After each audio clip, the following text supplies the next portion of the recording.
Phoebe going for that first stab and missing it. Missing it.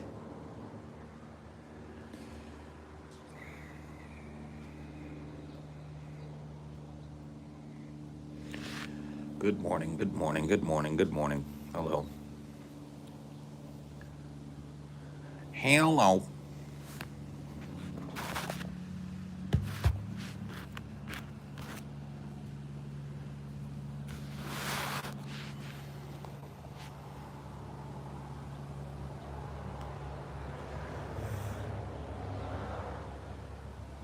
Goodbye.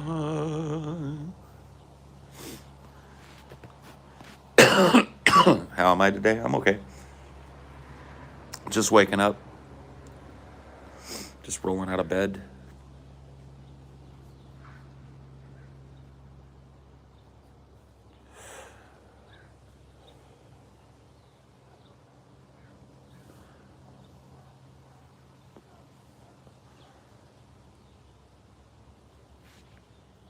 Oh, yeah.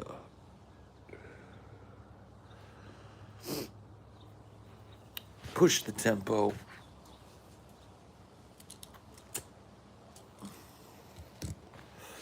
Going to my first movie in over a year today. Since well before, a couple months before lockdown started, I have not been in a movie theater.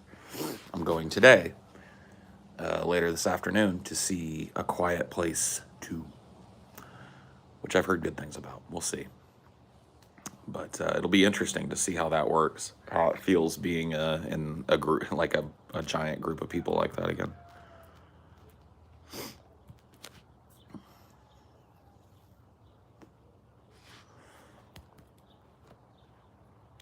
I don't know how A Quiet Place 2 is really A Quiet Place 2 when it's a prequel. Should have they called it like A Quiet Place Origins?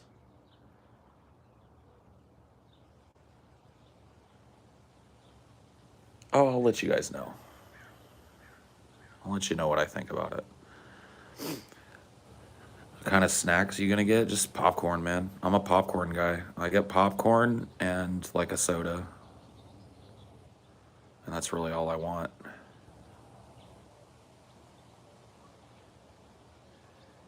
I didn't think the first one was lame. I liked the first one. I thought it was a pretty cool theater experience. It's like the use of sound and the absence of sound. So it'll be interesting to see.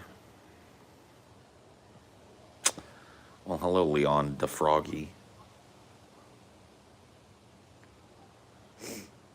Hello, hello, hello. You're hungry now for popcorn? I mean, I didn't even talk about hella shit. I just said popcorn. So I was gonna get popcorn and a soda. If I can't mention popcorn and a soda without making everybody fucking hungry, what have I done? What have I done?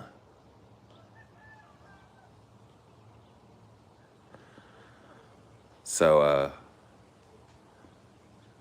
I used one of my remaining Audible credits to get the audio book for my first Warhammer 40K novel.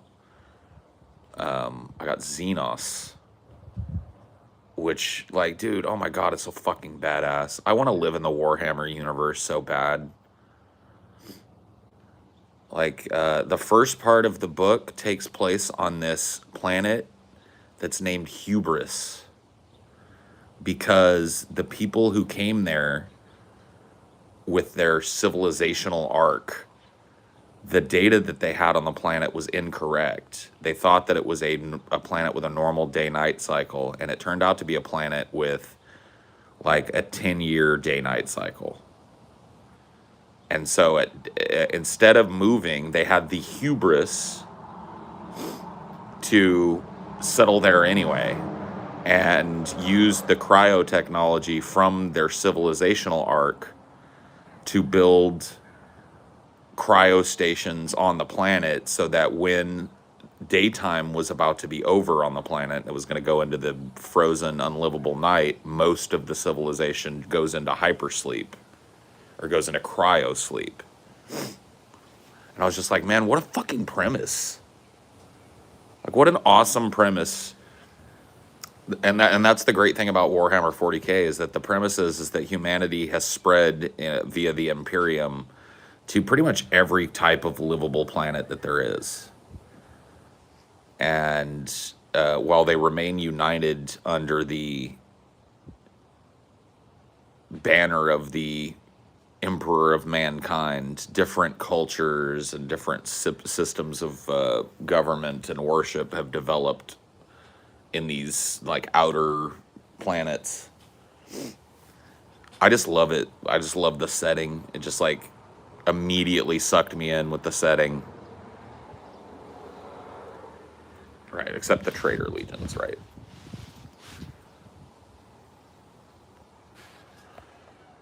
Why not just build half of the civilization's infrastructure on one half of the planet and the other on the other and move everybody there when night comes? That's what they do. That's what they do. They have the sun dome built on the light side of the planet, and that, it provides artificial daylight to a point for the people that have to maintain the 10-year sleep cycle or whatever.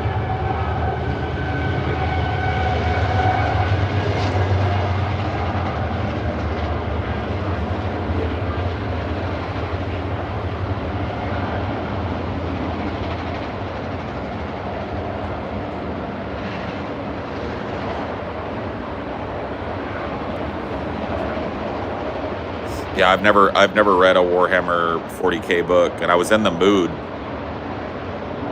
so I looked into it, and this Xenos was the one that everybody seems to recommend as your first one, and I can see why. It's like really good. Follows an Inquisitor who basically is like the most powerful non-imperial entity in the Warhammer universe. Like, Inquisitors' jobs are to protect the realms of the Emperor and to doggedly pursue the enemies of the Emperor no matter the cost. And so, hey, what are you barking at? Quit being a jerk. Come here. Come here. Let them walk. Be a nice boy. Be nice.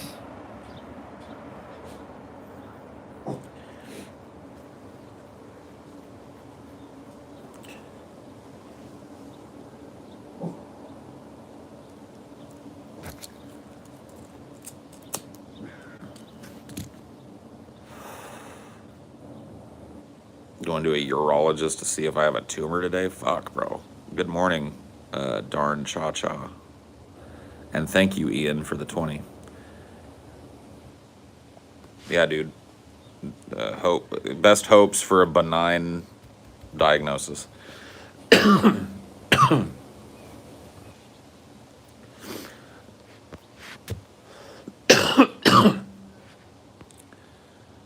Right. Well, the name of the book is Xenos. So I don't know if it's talking about Xenos or whatever, but it follows an Inquisitor.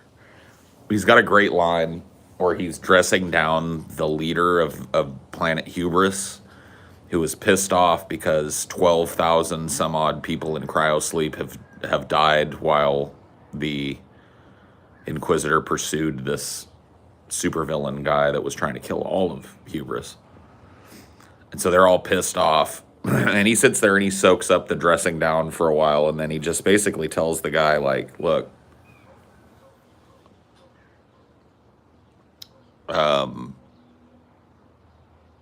basically, like, assume I'm the Emperor and you won't be much wrong. That's how he tells them. He said he at one point says, "My patience is limited, unlike my authority." So inquisitors have to work with like local governments and people that are puffed up, but they work with the will of the emperor. They're like an arm of the emperor, and so they have ultimate authority to do whatever the fuck they want within, you know, very small limitations.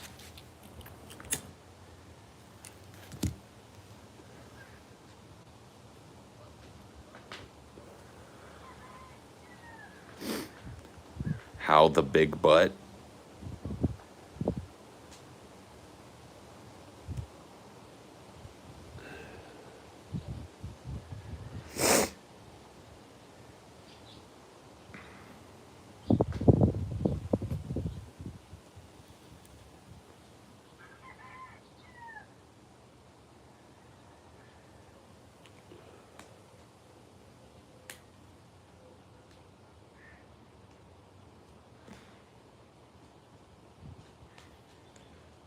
What you think, D?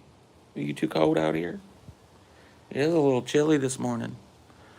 Paul tried to ask a question yesterday regarding globalization and free movement. How do we account for the imbalance resulting from most people moving to best lands, especially with climate exodus? So that's a good question. I think that what is the best lands in terms of like climate change is there's going to be a lot more options than you think. So the amount of the world that there is for us to share that is not going to be completely uninhabitable immediately is more than enough to house humanity. And so I think that there are going to be people just like now that have preferences for different types of climates, that are going to want to live in a wide selection of places. You know, I think your trepidation becomes real when, you know, if we were talking about like there being just one place for everybody to live. That's not what we're facing. That's not what we're facing at all.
Oh shit.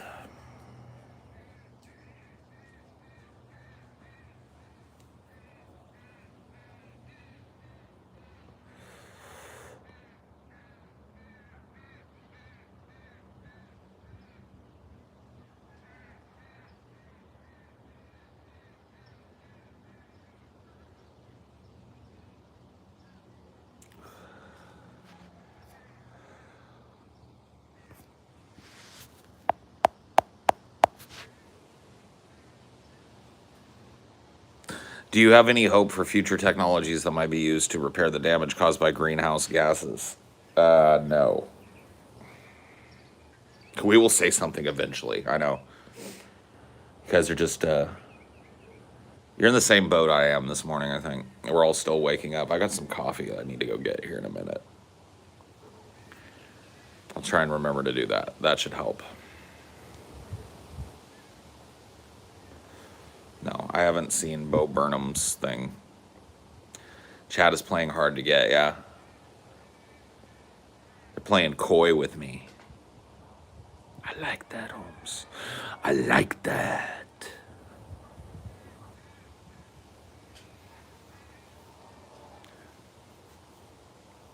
hauling 20,000 pounds of sweet tart ropes. Hey, that's a fucking load. Your YOLO 420 ball sack made me laugh to the point of waking up members of my household. Do you come up with stuff like that on the fly, or is it just things you have archived? Depends. I think YOLO 420 ball sack just is what I went with. So I've seen so many fucking people with shitty internet names, you know. Have I eaten yet? Oh, shit, remember to eat. Thank you. Thank you, remember to eat. You're right. I should, when I go in to get my coffee, grab like a granola bar or something, which I will. Remember to eat, man. What a guy.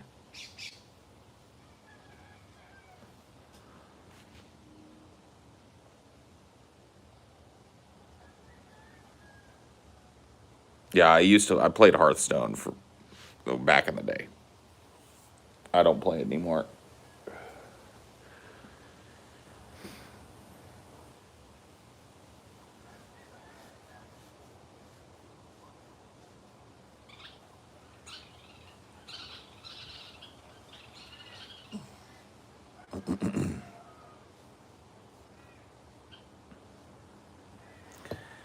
Bright green environmentalist visions, if any, do you put stock in? I really don't.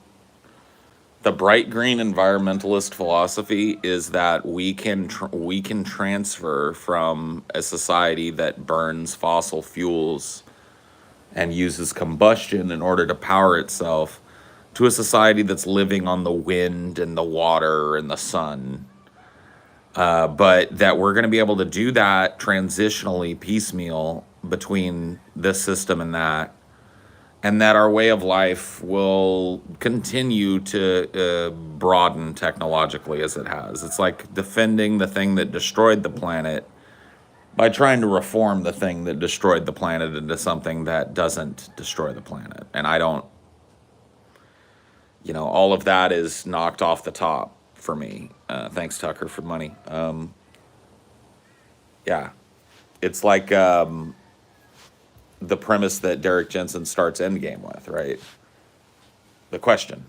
Like, do you believe that our culture will voluntarily transfer to a safe, sustainable way of living?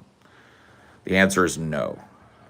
So we can have all of the circle jerking we want about wind energy and electrostatic energy and hydroelectric energy and solar.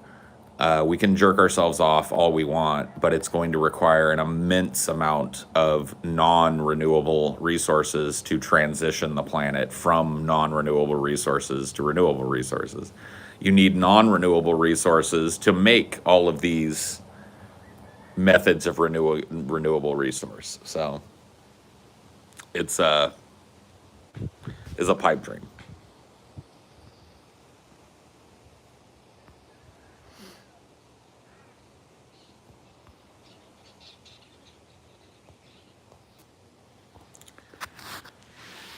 Would it not be possible at least to recycle old abandoned infrastructure, metal, etc., into windmills and solar fields? What's preventing us? Why should we not do it?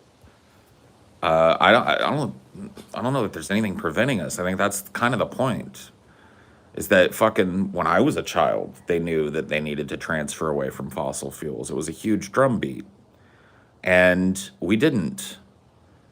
We got deeper into the things that have destroyed this planet. We increased our reliance on fossil fuels. And so I just don't, it's like, there's no, we shouldn't do that. I'd be all for that. When's the last time you heard a political candidate, let alone a person, advocate for it? Tear down the fucking cities, tear down the factories, and use the resources that you gain from those teardowns in order to build renewable sources of energy. Nobody's even fucking positing that.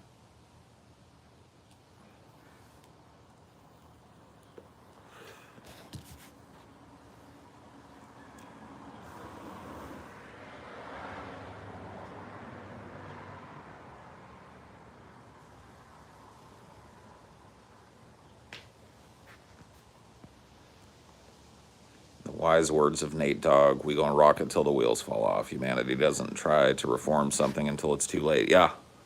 Yeah. Turn Detroit into a windmill. Yeah. Just destroy the entire city of Detroit and make it the world's largest windmill. Surround it with solar panels. Put solar panels on the windmill. Oh my God. Do you think the environment's going to end, or are we going to run out of prehistoric dead animals to burn up first? The environment's going to end? The environment's not going to end. It's just going to change. How's the fur baby doing? I don't know. Come on. Let's see. Come here. Come save me. What do you think? You gonna get your ball already? Come on. You gonna get your ball already? You gotta hand it to me. Hand me your ball. He's doing good.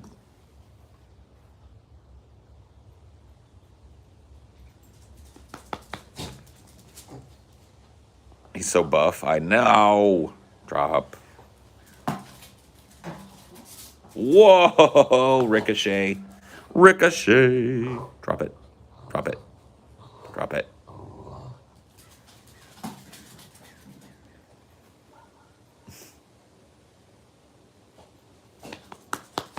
You got it? You gonna give it? I think you're done. You done, D?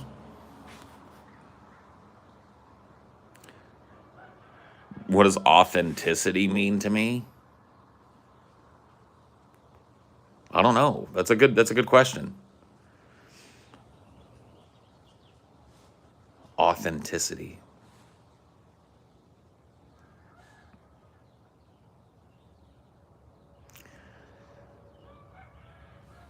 I guess if someone like if you're talking about authenticity in terms of like collectibles, it is, the ability to trace a work of art back to the original artist. It's a way to categorize things that are specially made. You're talking about human authenticity. I don't really know that exists. Human beings are far too self-serving and complex to really be authentic.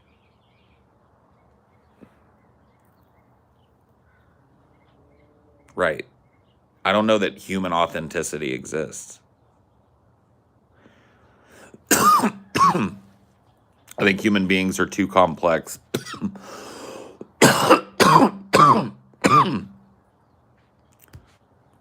and too mutable to be genuine.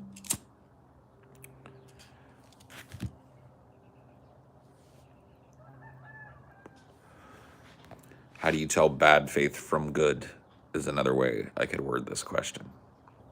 Right. There's no easy answer to this, right? There's no quick reagent test, like they have for drugs. It's like you find a white powder, right? And there's a reagent test. You take that powder, you dump it in there. If it turns blue or whatever the fuck, it's cocaine. If it turns red, it's fucking meth. And if it turns green, it's fucking flour, right?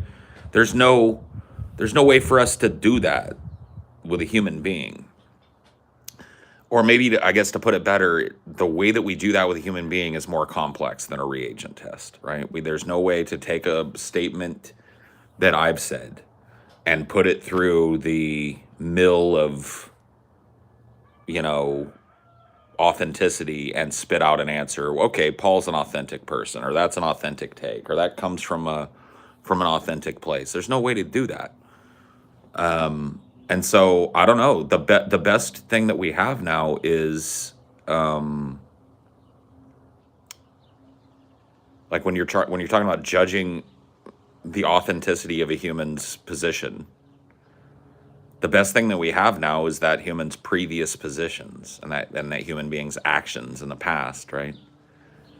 It's more likely that a person is living by the strength of their convictions if they've held a position, whether that position has changed a little bit here and there doesn't really matter, but if they've held a straight line through that position for a long time and have spent a lot of hours arguing for that position and against people who oppose it, that to me is a sign that could belie authenticity, although it doesn't prove it, right?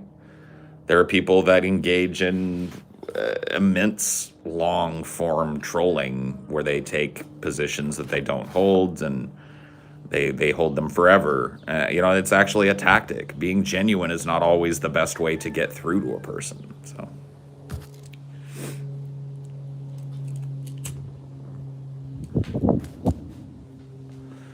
yeah, I don't know. I think Tanky just did kind of croak. You're right. I haven't heard Tanky in a while.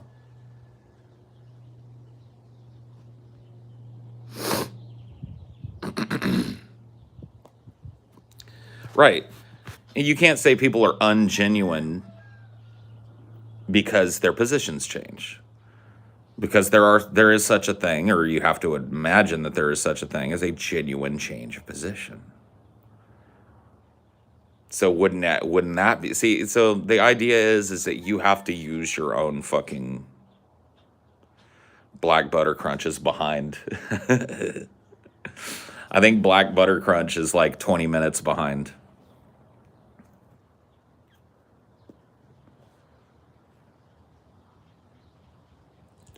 But anyway, yeah. I think that authenticity is something that you have to determine for yourself. There's no book of authenticity that the names of people who are arguing from a position that they actually hold in what you would call good faith, where you can look up somebody's name, right? So you have to make that discernment for yourself and realize that you're really trying to get close to something and not all the way to something. Authenticity is a mutable thing when you're talking about a human being. Coffee. Somebody said it. I gotta go get it.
All right.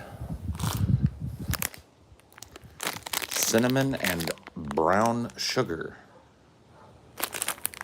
Belvita. To make sure I don't get that, oops, I didn't eat anything, stomach ache. Thanks. Did you remember to eat? I wouldn't have.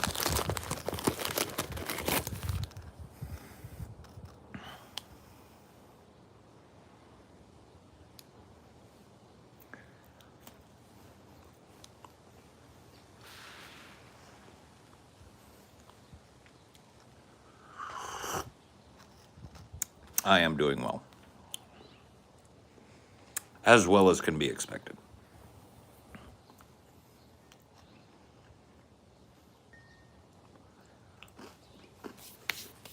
That's good shit. Well, all fucking right.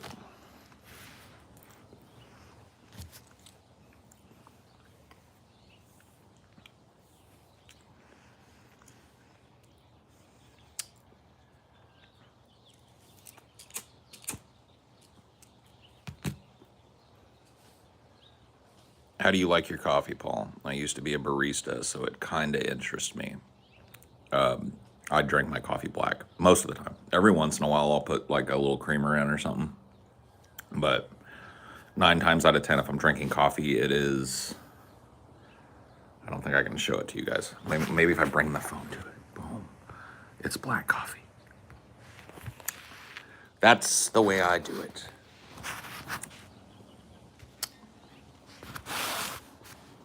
What are your thoughts on Destiny, Paul? The concept, the game, or the streamer?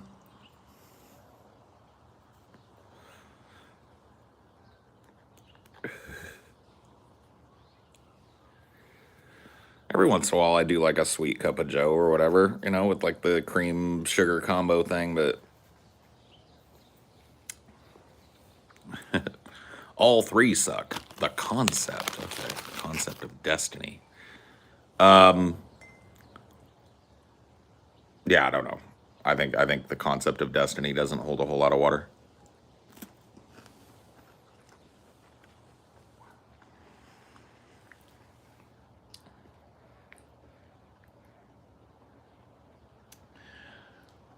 The concept of Destiny presupposes too much logic and purpose.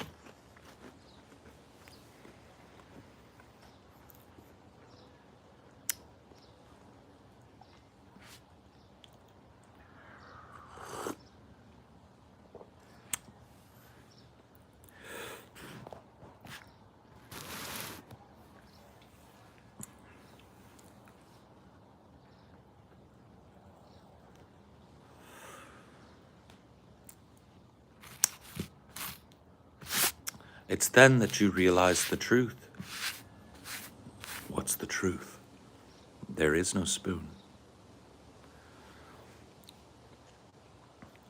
Then you realize that it is not the spoon that bends, but yourself.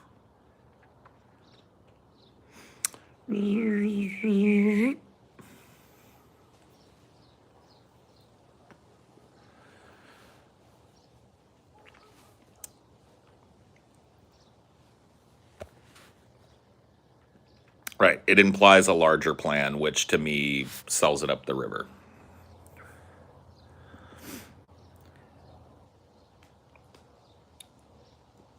Nah, the Destiny, like for me, Destiny is laden with portent about something that you're supposed to do, right?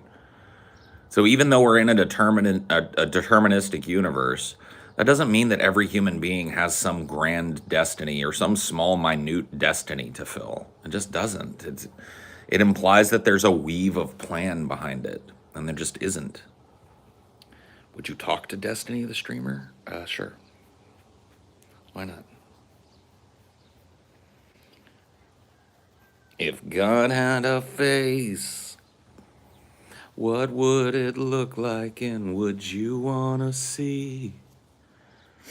If seeing meant that you would have to believe in things like heaven and in Jesus and the saints, and all the prophets.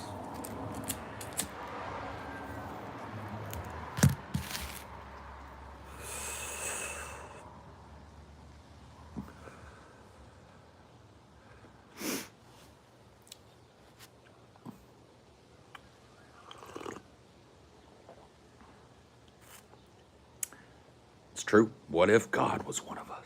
Just a slob like one of us, huh? Good old Joan Osborne.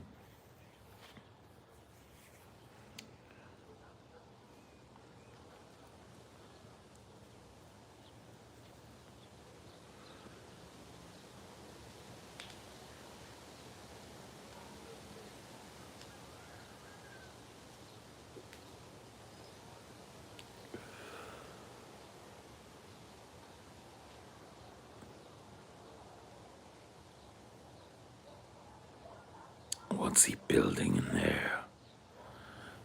It concerns all of us. What's he building in there? We have a right to know. We deserve to know. Why is it being hidden? What's he hiding? What is he building in there?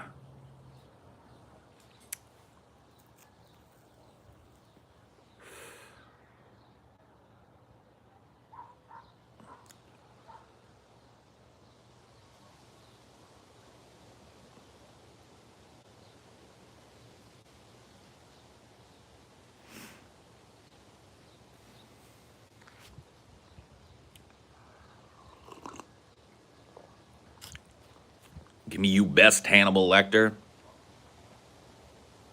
My best Hannibal Lecter.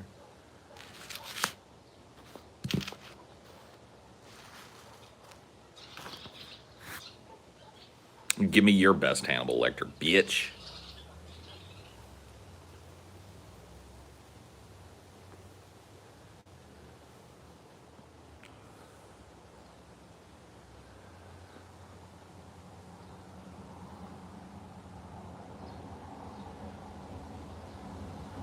Oh shit, G-Wagon, G-Wagon, G-Wagon, G-Wagon, G-Wagon, about to pull it up.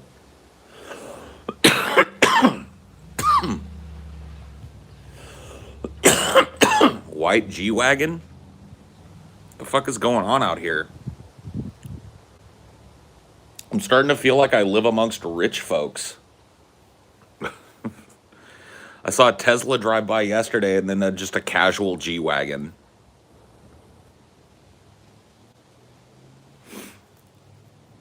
Just a casual 9 a.m. G-Wagon. You know what I mean?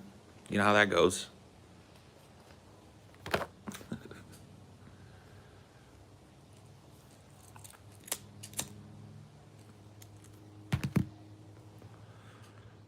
Yuppification of your neighborhood, yeah.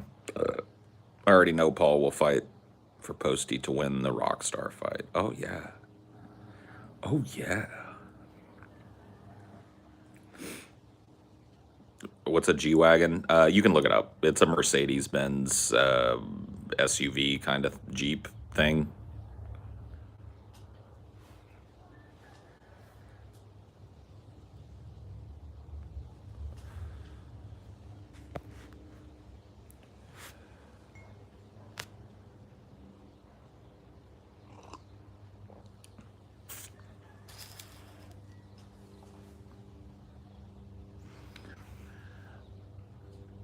Did you breastfeed, Senator?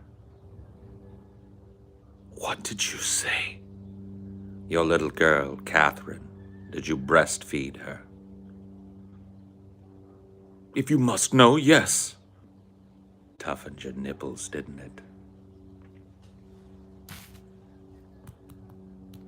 Amputate a man's leg and they say he can still feel it tickling. Tell me, Senator, when your little girl is on the slab, where will it tickle you? Take this thing back to Baltimore. 5'7", Caucasian, 180 pounds, blonde hair, blue eyes.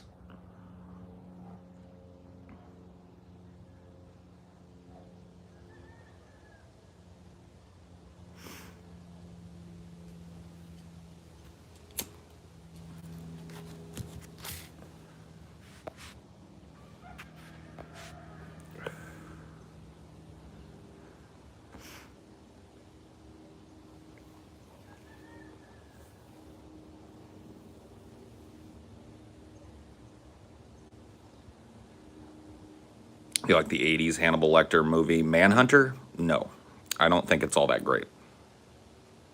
Oh, and Senator, love your suit. He's so fucking. That movie's so good, dude.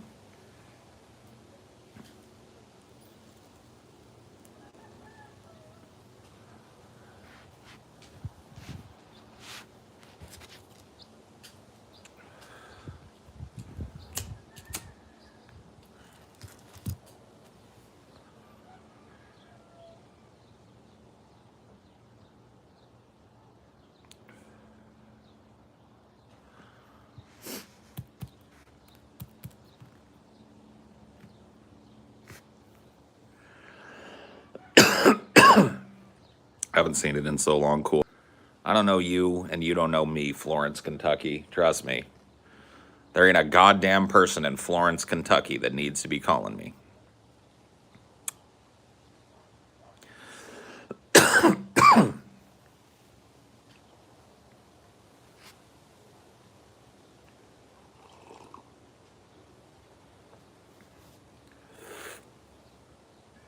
What are some films you could consider essential viewing? I mean, I don't know, man. Film is so different. Like people experience it so differently that it's hard for me to give you like a list of like everybody must see these films. I know people love doing that. But the truth of the matter is that as much as I like to make fun of TJ for it, he's right that The Godfather is boring, right? How could he be wrong? What am I, like inside his fucking head to make it interesting? Right? So he's bored by The Godfather, and there's a lot of people that feel the same way.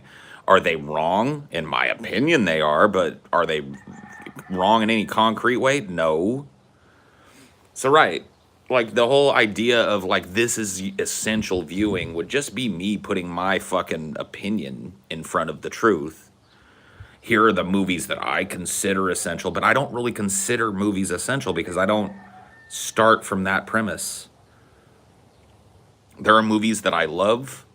There are movies that I routinely will show to somebody who's looking to watch a movie. I'll throw movies out there that I've seen, right? That doesn't mean that these movies are in some way essential to view. People have different views of movies and different tastes in film. Yeah, it's just another way of couching what's your favorite. You're absolutely right.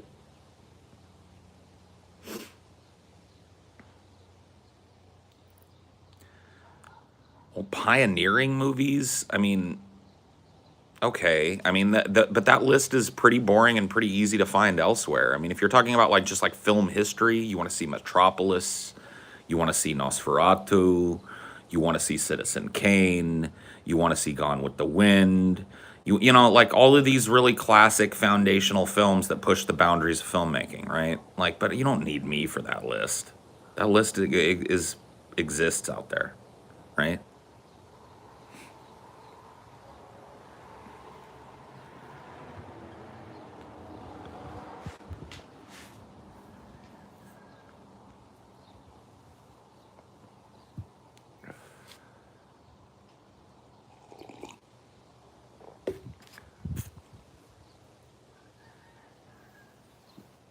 I'm pretty sure they mean movies about pioneers, huh? No, pioneering. They meant like movies that like struck new ground that became new films. I don't think they're talking about movies about pioneers.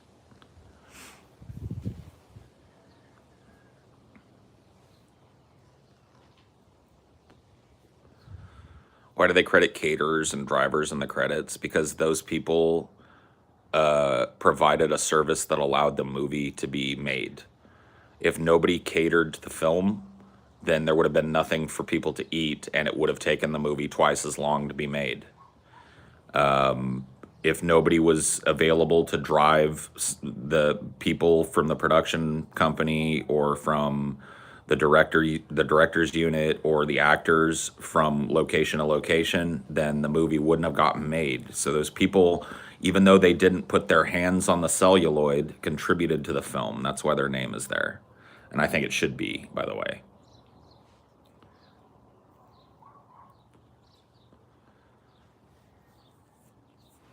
Their hand, however, small their contribution was on that film. They don't credit the airlines they fly on. No, they don't. Because there are multiple fucking airlines. And sometimes they do credit the airlines that they fly on, actually. If you actually watch credits, you'll see a thanks to, and then there's a tons of companies, and one of them will be American Airlines or whatever airline they use to book all their flights.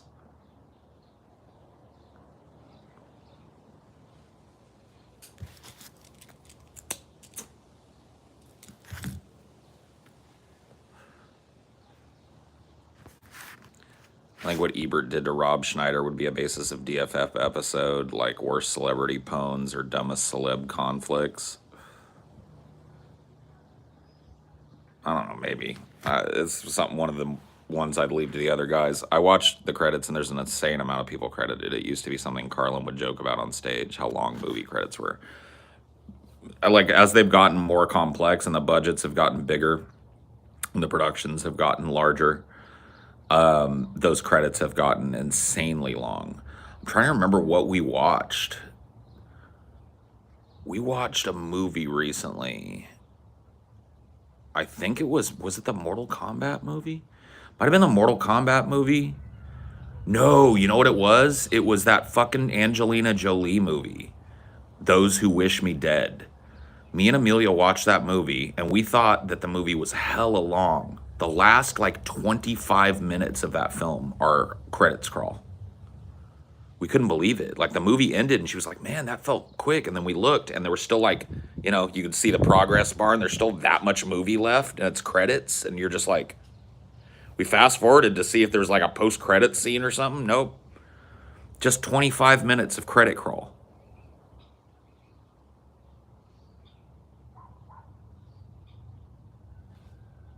It's like, whoa. Just endless names of people, individuals, companies. A long list of Jolie's regrets. She doesn't regret shit. She got fucking paid.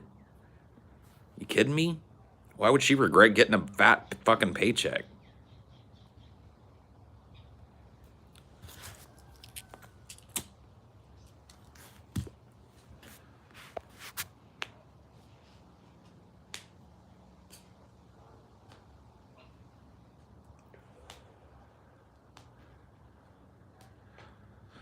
It's weird how many assistants of assistants type credits there are. Dude, you got to understand, like, I'll be honest with you.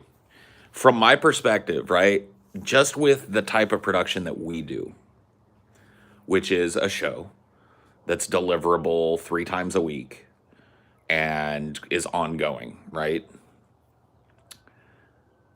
If I had money, if I had a little bit more money than I have now, or maybe a lot of bit more money than I had now, but if I got to the point where I could afford it, I would get an assistant, like a PA. I would hire a person whose job it was to make sure that everything was done that I don't have time to do, or don't have the energy to do, or don't have the proclivity to do. I would have a personal assistant, right? This person would go and run errands for me. This person would make sure that my shit was set up in the morning so that I don't have to turn on my lights. I don't have to get my computer ready. You know what I mean? This person's job would be to facilitate the work that I do. A research assistant, a fucking, you know, just general fucking taking care of shit while I'm doing the production. Someone to read the chat for me, yeah. No, I'm just saying, like, the need for people to delegate responsibility to when you're talking about a production, it becomes really sharply defined, right? As soon as you get into the business of making a show, even a show that doesn't have like super duper high production budget or production values like our show does. If you're running a show that's deliverable this many fucking times a week, 365 days a year, no breaks, no bullshit, right? Which is what we do. We don't go away. You know, we very rarely have taken like, okay, well, there's not going to be a show today. I think that's happened like 2 or 3 fucking times in the history of our show. We're over 3 years old now. So you have to understand, when you're running something like that, You need to focus. Our shooting schedule, when we're shooting, is intense, rigorous, and unstoppable. Unless one of us is deathly fucking sick, we're shooting.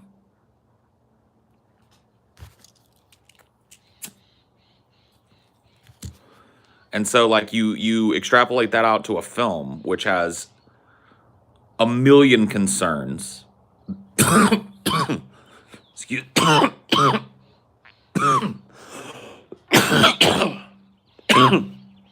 Oh, Callie. Oh, Callie, please. Ay, Dios. Oh, you rotten little bastard.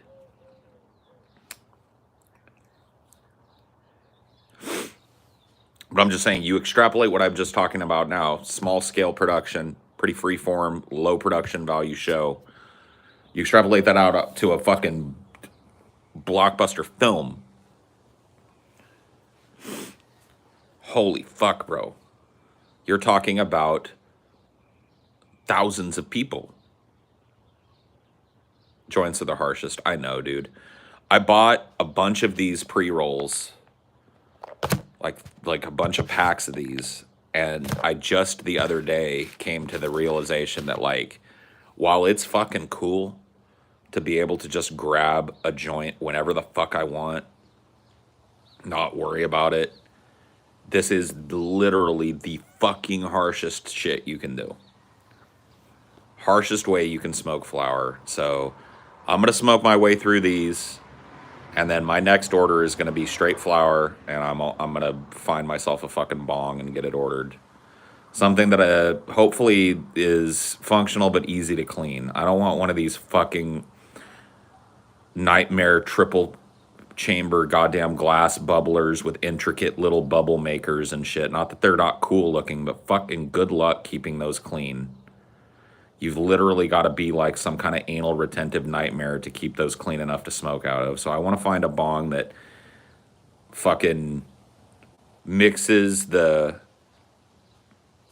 like obvious upsides to having the cooling chambers and shit, cooling down the smoke, not making the hit so fucking harsh, like humidifying the fucking hit, and also fucking easy to clean and easy to maintain. Oh, dude. Dude, I would never fucking shit on a gift, but I will tell you what, dude. Scotty and TJ, one year for my birthday, it was while we were still on DP. They hooked it up because they knew I was broke, and I was smoking joints and out of little pipes and shit all the time. Because even when I was living there, every bit of money I was making was going to my living situation. Like I was basically broke. And so they got me this awesome present. They got me two really beautiful glass pieces. One of them was a 3-foot bong, triple chamber, with the umbrella style bubblers inside the 3 chambers. Really, really thick Pyrex glass, so just a beautiful piece. Really durable, beautiful piece. That piece is sitting over at TJ's house as we speak. I left it there. The other one was a really nice stand, what I call like a desktop bong, like a 1-footer. Stand up. It was more of a dab rig. Really, really nice pieces of glass. But I will tell you this, dude. I spent more time cleaning those fucking pieces than I did smoking out of them.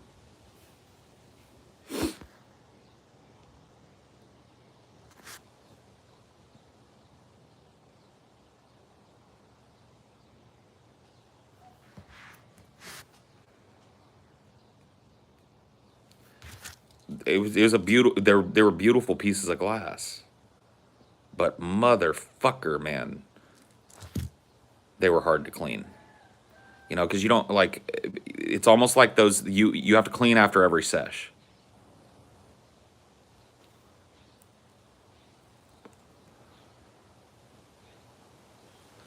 Basically, every smoke sesh you have on them, you've got to do a cleaning cycle, and it's just like, fuck, bro. I'm a stoner. That's why I smoke joints. It's like when I'm done with this, there's a roach left, and I throw it away, and I get another one. Is cleaning gross? No. Like, people have different methods. The one that I learned back in the day is really heavily salinated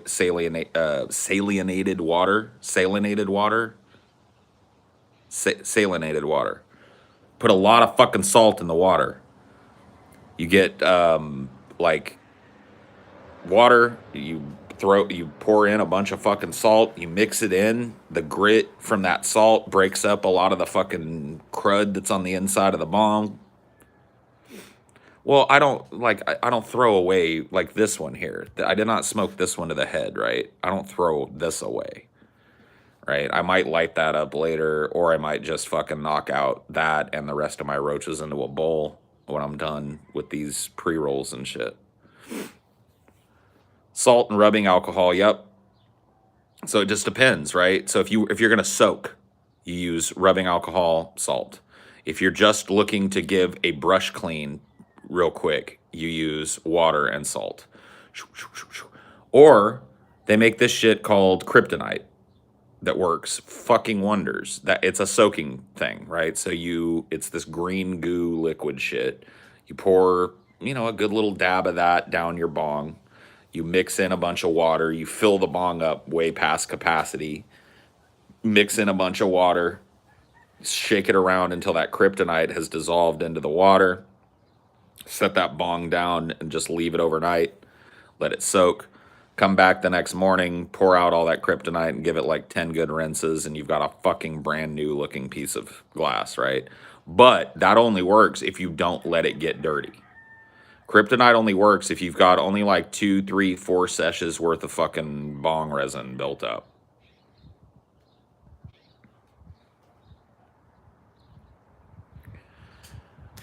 Like if you sesh on that thing for 2 weeks straight and you don't clean it, you're going to have to fucking do multiple soaks. You're going to have to do multiple methods to get it clean like that again.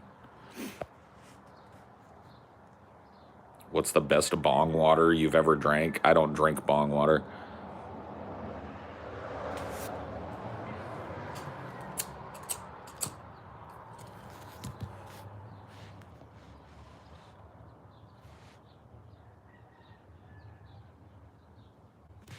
Yeah, I'm not looking to have like a bunch of really like complex glass pieces and shit.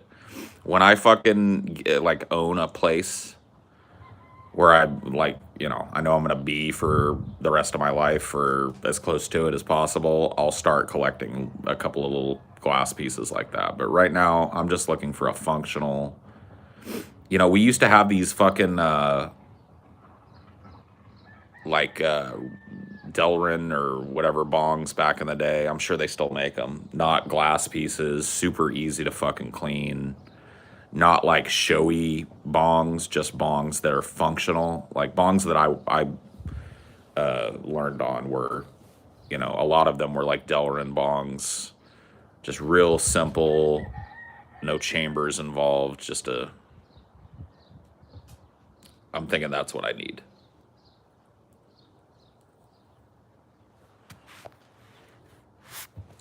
Yeah, dude, you don't get bong water in your goddamn fucking mouth on accident, bro.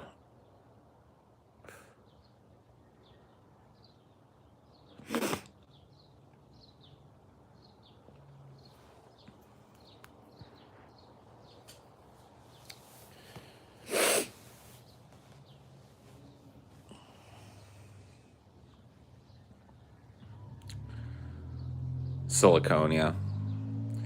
When am I coming to the UK? I don't fucking know, bro.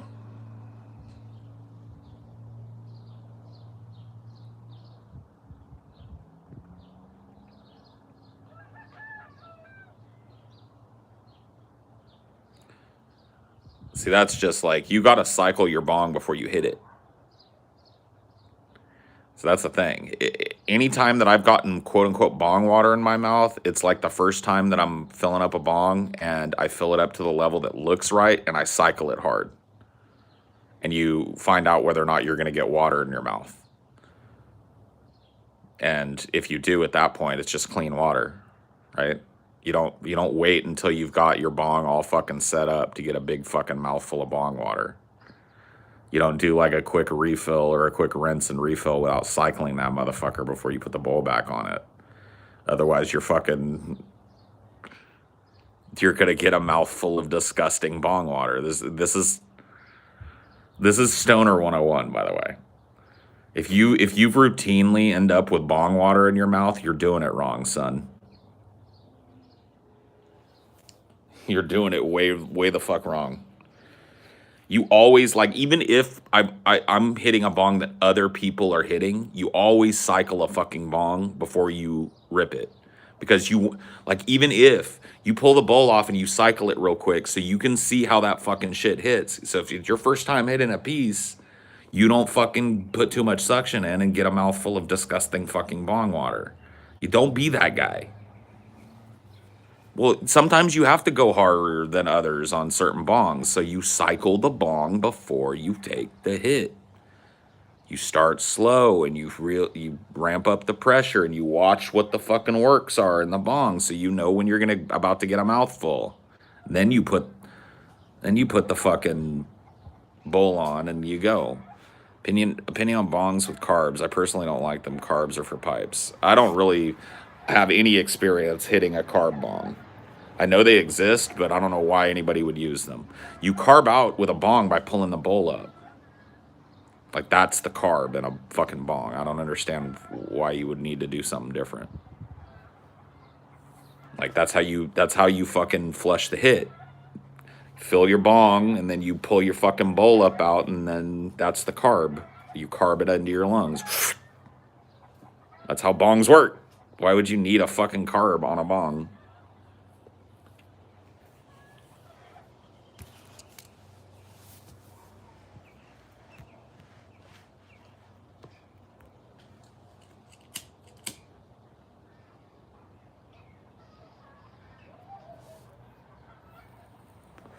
No, there's a whole ritual to hitting a bong.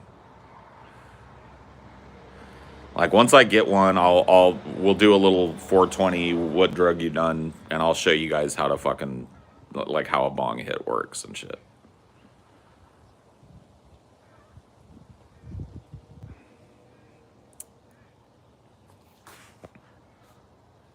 Pretty easy shit.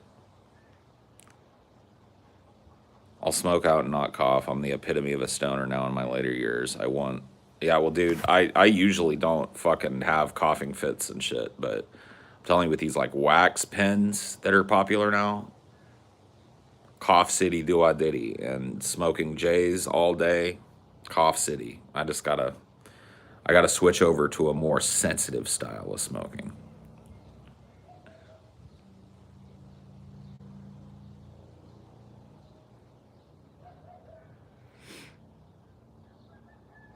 Oh, it happens to me more often than it should.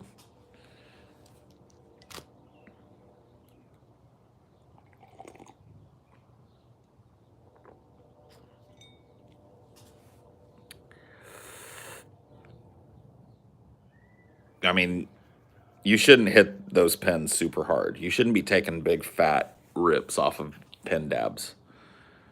It's not recommended, bro. Pens are for little hits. You take lots of little hits. Because if you hit a pen like you're supposed to, just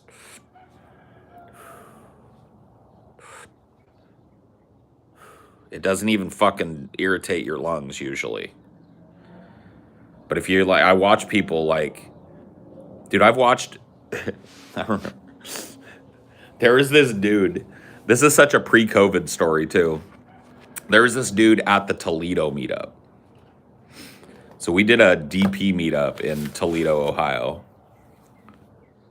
And we were standing outside. Weed was not legal in Toledo, but somebody had one of those vape pens. And there were people smoking anyway. There was a little parking lot around the side of the venue where there was actual weed being smoked. It wasn't a big deal. But I remember I was standing outside talking to people, and what was getting passed around was a vape pen, like a decent one that had a good battery on it, big fat card on it, right? And we were discreetly kind of passing that around and hitting it, doing it the right way, right? I would take like a little toot on it and hold it in for a second, blow it out, take another little toot on it, hold it in for a second. It's puff, puff, pass, right? Blow it out, pass it to the next person. Some people were partaking and other people's weren't. And I remember this dude who was kind of bouncing between me, TJ, and Scotty and Ben all night, right? He was a nice guy. He was not a bad guy. But I remember this dude, he's like, oh, immediately, like, didn't know how to keep it on the deal. It's like, oh, you guys smoking? It's like, no, we're just vaping, man. We're just having a vape out here real quick. It's like, oh. He joins the circle, right? Vape pen gets around to him, and I watched, dude. He hit that motherfucker like the essence of life itself was in there, and he was trying to suck his lungs absolutely full of it. I watched him hit it, and I was like, oh my God. Dude went like...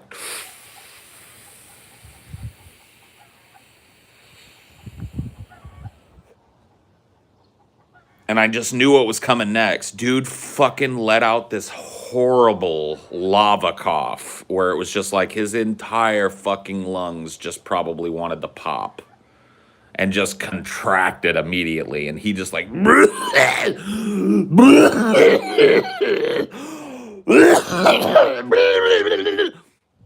running around fucking... handed the thing to somebody, walked away just coughing like a fucking madman. Once again, calling attention to the fact that we're vaping weed. And I was just like, here we got like 15, 20 people standing around me. The ones that don't smoke know how to pass it. Right? Nobody's fucking coughing. This dude comes around, takes one big lunger hit. Coughs like a fucking tuberculosis patient.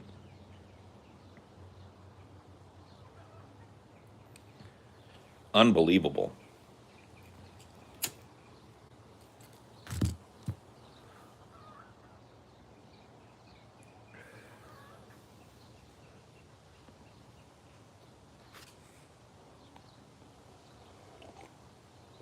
There's a lot of people like that, though.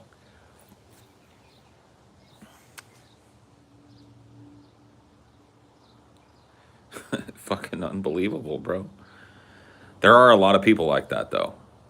To be quite honest with you, there's a lot of fucking people that will come to these meetups and think that it's like some kind of like, and look, dude, I'm not trying to discourage people. If you're an adult, you want to smoke some weed, do it, but do it smart. There's a lot of people that feel like it's like, oh, it's a rite of passage to smoke with these guys. And they don't realize, number one, dude, we smoke all day. We're stoners. And if you're not one, you can't come into it with the head that you're gonna like fucking smoke out with me.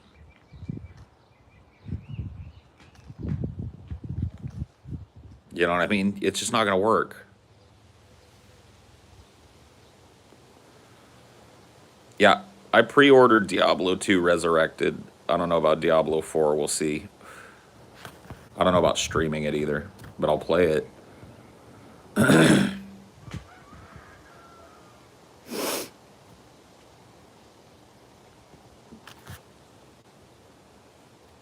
Oh yeah, dude, that guy, had he fucking stumbled back into, I'm pretty sure he went off, got in his car, and had a weed panic attack for a while, because I don't remember seeing him much after that little incident. And that's the unfortunate truth about this, is that a lot of people, because they fetishize watching me on the show smoke joints and stuff, when they meet me, that's an important thing that they feel like they have to do with me. And it's like, you don't. If I pass you a joint, I'm not going to disrespect you if you go, oh, no, thanks, or if you just pass it to the next person without taking a hit. I'm not the call-out guy. I know that it's, like some people are not there to smoke. They're there to just chill with me.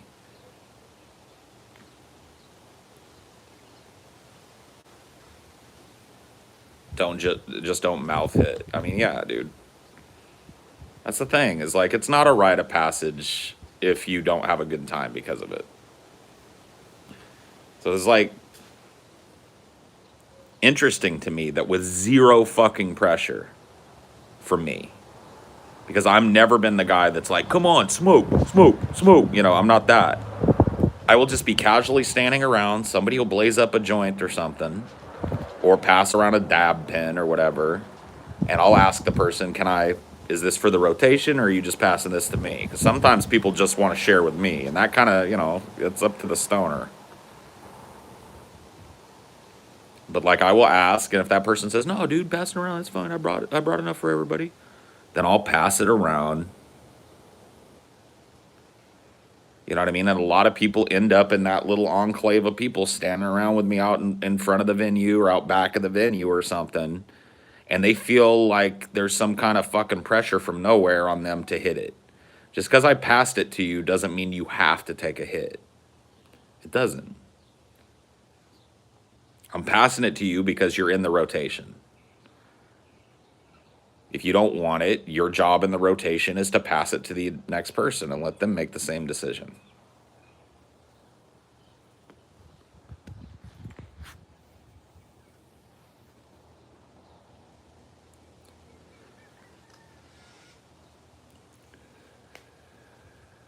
Yeah. I think a lot of people misinterpret that shit. They take the like, oh, Paul just passed, or somebody just passed a joint to me. That means I have to hit it. It's like, no. Nobody's gonna fucking wig on you if you just go like, and if they do, they're douchebags and you're in the wrong company. Like if I was standing around in a crew of people, it's never happened. But if I was at a meetup of ours and I was standing around with a group of people and somebody started fucking on somebody for passing the joint, I would kick that motherfucker out of the rotation. No joke. I'd be like, guess what? You can't smoke with us now. Get the fuck out. Stand behind everybody. Close in the gap. Thank you. You don't fucking peer pressure people into doing something that's going to make them have a bad time. Don't be a douche. Now you get to watch. I know how to deal with that shit, dude. Breaches of stoner etiquette are fucking 100% not tolerated around me. I don't like pushers.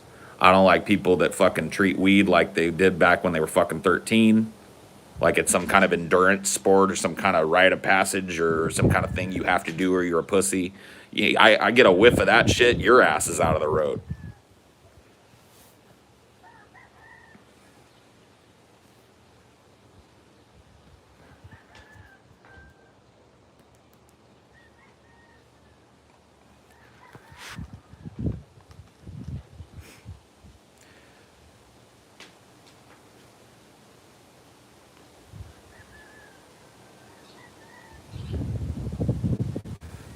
Lighter thieves. Mea culpa on this one, dude. I'd never set out to steal a bro's lighter, but to me, lighters are mental community property, and I will just pocket one, bro, because sometimes I'll like a lighter be passed around, and I usually have one on me when I'm out in public, and so it's like I just assume it's mine, and it's just a mental habit to go like, you know. If somebody goes, hey, dude, my lighter, I'm always like, oh, fuck, I'm sorry, bro. I wasn't trying to. It's just, yeah.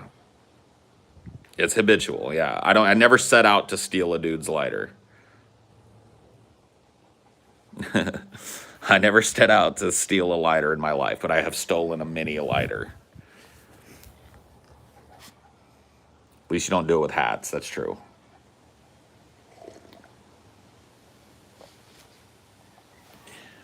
Yeah, I mean, I've never met a person that took it super personal, but I've had a lot of people go like, dude, do you have my lighter? I'm like, I'll pull a lighter out and they're like, yeah, that's it, baby blue. And I'm like, sorry, bro. You know how it is with lighters. Oh yeah, you know.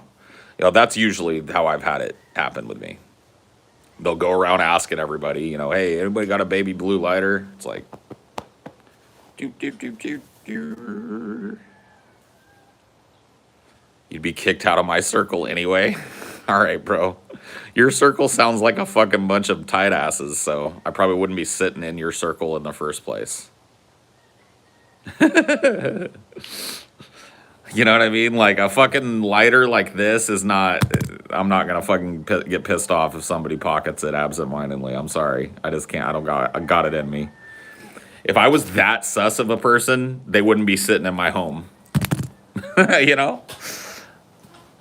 The absent-minded lighter pocket is not an act of fucking aggression or whatever. And if it is in your circle, then I'll be happy to stay out of it.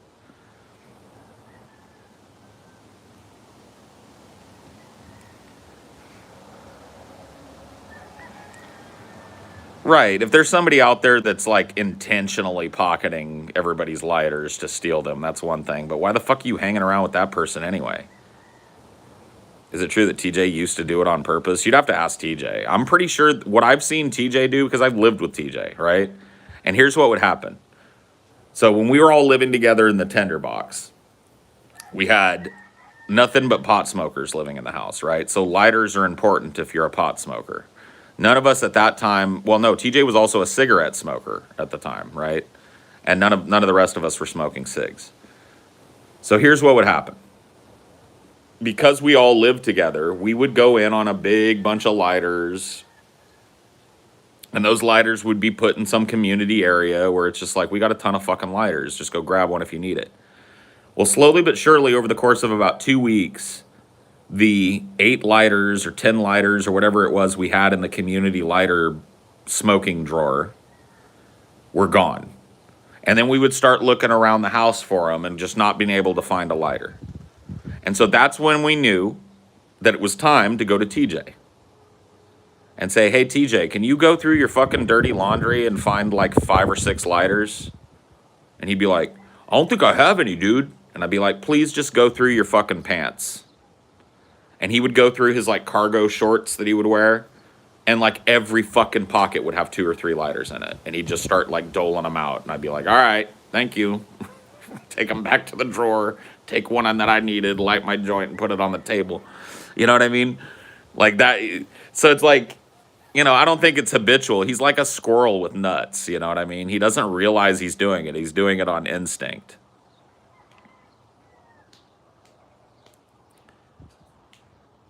Everyone should just bring their own lighter. All right, I mean, fair enough. That's what all those pockets are for. Yeah, like every like weird little pouch would have like a lighter in it, you know?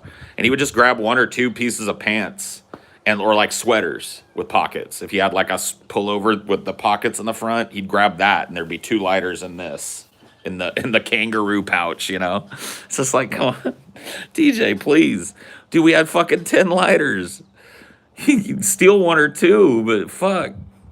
It's like, I don't even remember doing it, dude. Sorry.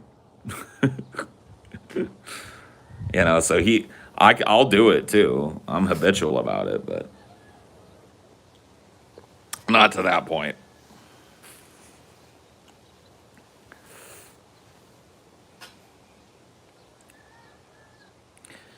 Is he a kleptomaniac? No, he's not stealing.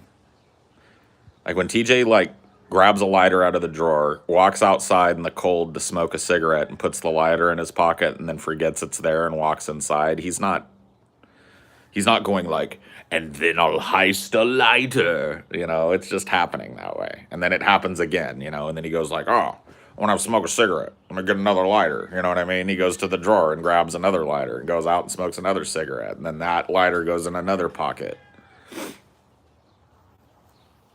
No, a kleptomaniac doesn't trade. See, kleptomania means that you can't stop stealing. TJ exists in a barter economy with hats. He believes that hats are community property, that as long as he has a hat, he can take his hat, put it on your head, steal your hat off of your head, and put it on his head, and fair game. That's not kleptomania. That's just the idea that hats are community property.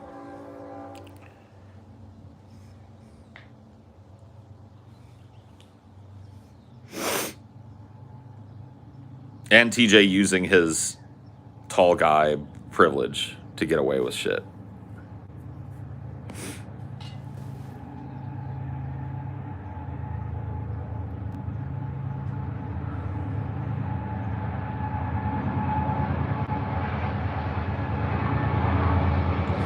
Economos hungers today.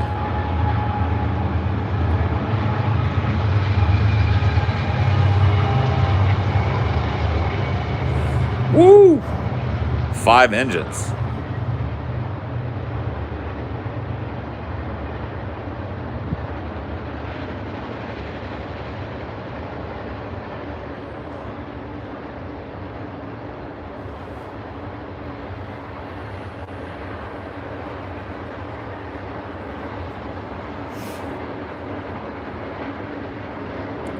Remember not to wear a hat if I ever go to a meetup. Or wear a hat that you don't care about, and you might end up with TJ's hat off of his own head.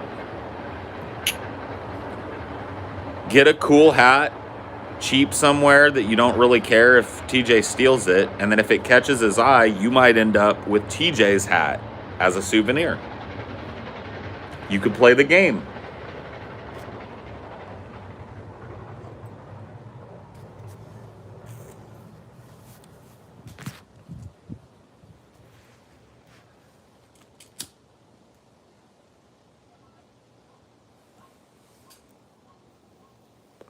If it's a stupid hat, he's not going to steal it. Unless it's just like something really absurd that really catches his eye. Like one of those hats where you've got the thing you pull and the turkey flaps its wings or some shit. If you wear one of those, you're getting TJ's hat. Or, yeah, get a bowler hat or some shit. TJ will steal that shit. And then you'll end up with his hat. Then you've got yourself a souvenir that you can pack away in your backpack. Nobody else can steal your hat. Boom. You can even have TJ sign it for you.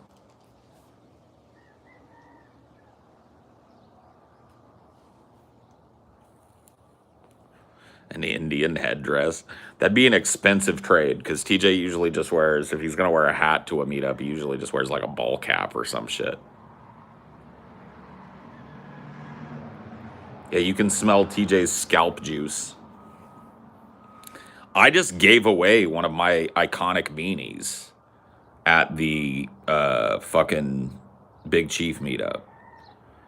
There was a little dude there, and he looked cold as fuck. Like, we were all sitting outside, and he just looked cold. He wasn't, like, shivering, but he was, like, you know, I could tell he was, like, not super comfortable out there, and I didn't have a jacket for him, but I was wearing a beanie, and I was just like, here, dude. Slap the beanie on his head.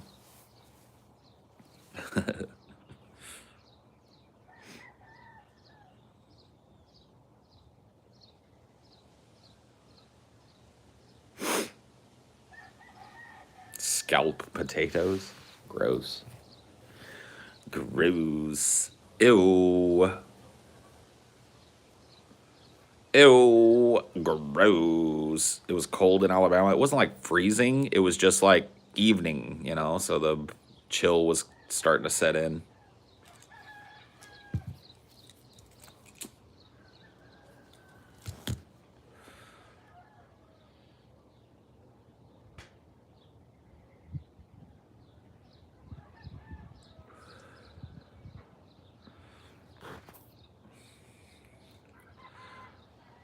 I won't deny that it was kind of a flirt. The dude was kind of a twink. So I gave him my fucking hat. So what? What are you going to do about it?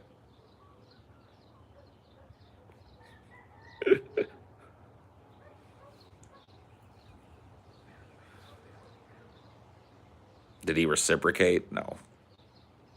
I don't think he was looking for that. It wasn't like some overt attempt to get him to engage in sex with me. It was just a way to,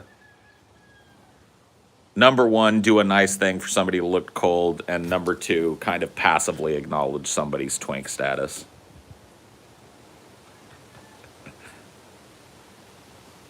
I think he might have been there with, like, his girlfriend or some shit. So there was, you know.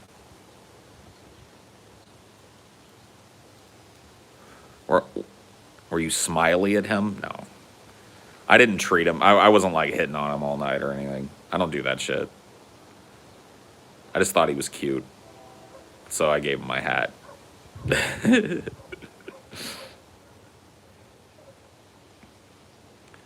It's your ideal man. I don't know that exists. It depends. Like, there's a lot of personality wrapped up in it.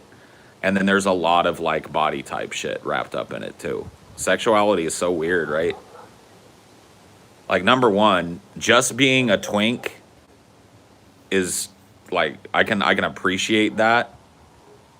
But if you don't have any kind of fucking worthwhile personality, I really don't have much interest in you. Because I'm not a casual sex guy. Like, I don't look for that type of shit.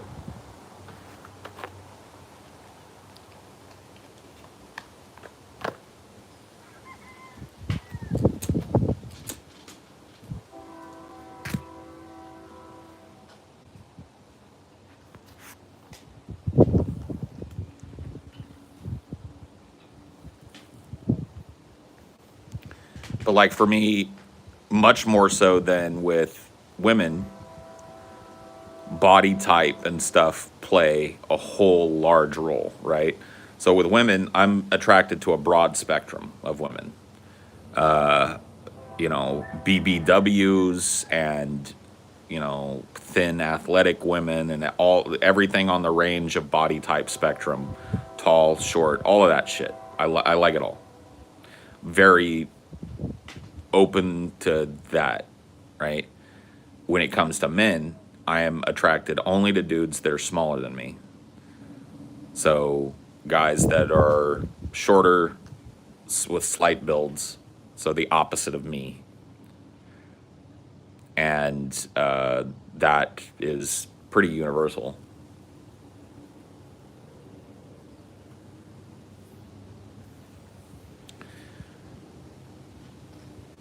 So as far as like what is your ideal man, it just doesn't really like exist, but it's somewhere within that. Do you like trans people? I like everybody. Like I would not turn my nose up at a single person. There have been trans people that I have been incredibly attracted to. So absolutely, I'm all about it.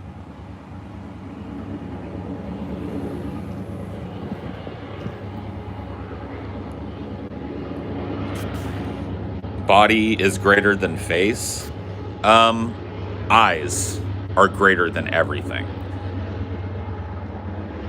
Well, to be frank, your mouth. To me, and this is just me. The first thing that I look at in a person when I'm, you know, when you're doing that natural thing, sizing up a person's attractiveness from afar, obviously you admire whatever proportion of their body is pleasing. But the first thing I do when I meet somebody, and I'm doing that kind of thing we all do where you're sizing up that person's attractiveness, is I look right at their mouth. There's something about that that sells me. I love the way that people's mouths move when they talk, the little quirks of their mouth. I love imperfection in teeth, not like a mouthful of rotten candy corn. Obviously, nobody likes that, even the people that have it. But you know what I mean? Like a little bit of a crooked tooth or a gap in the tooth or something like that. Some kind of, like, that's what I look at. To me, that is almost more important than everything else. I've always been that way. What about British teeth? Yeah, I meme on the Brits a lot, but I've seen a lot of fucking attractive people from that area of the world. How do you feel about labels on sexuality? Like, what do you mean? Broadly? I don't know.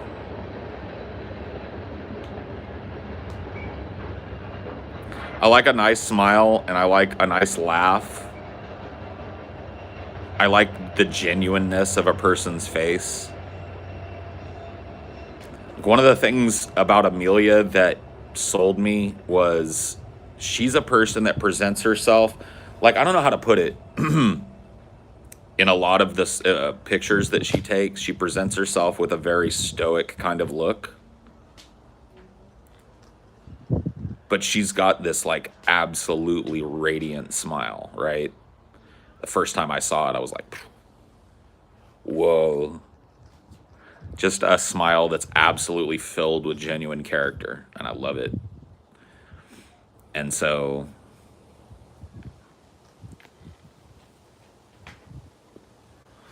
that's how Amelia presents. Like in the early pictures that she shared with me of her, and like even in the picture that I use my lock screen, she presents this very kind of intense, aloof look, and she has the most fucking amazing smile, but she doesn't use it. You know what I mean?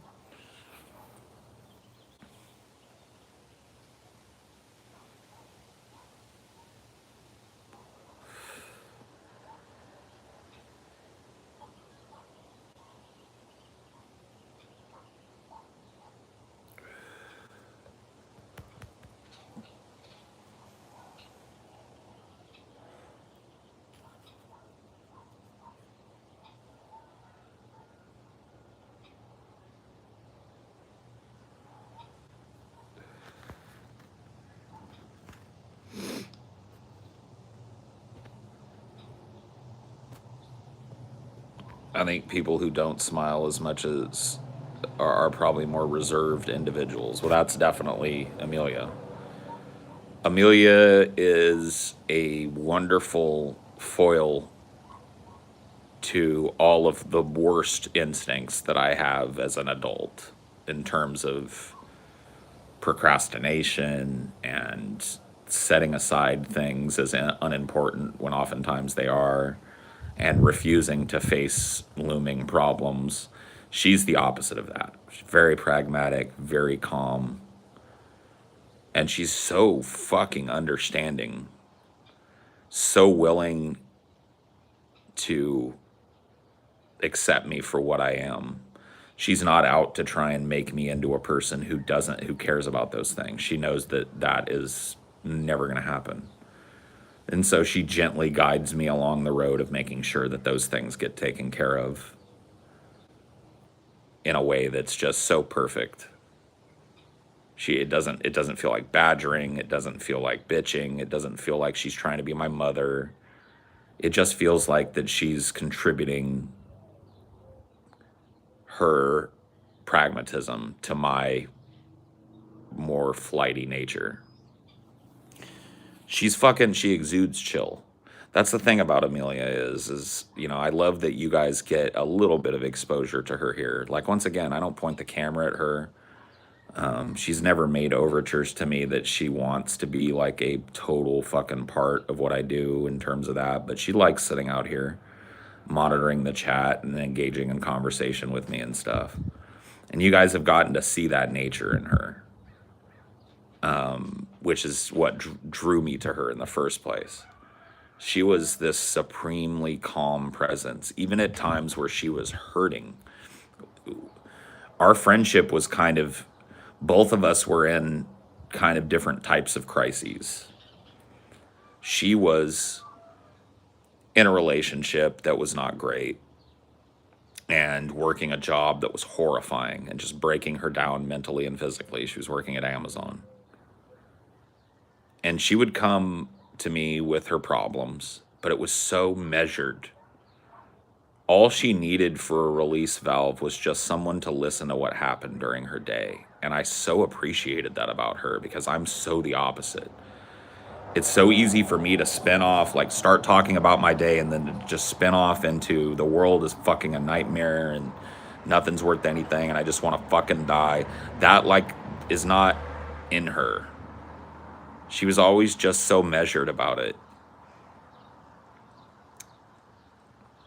Her stoicism in that way attracted me to her in a very real way.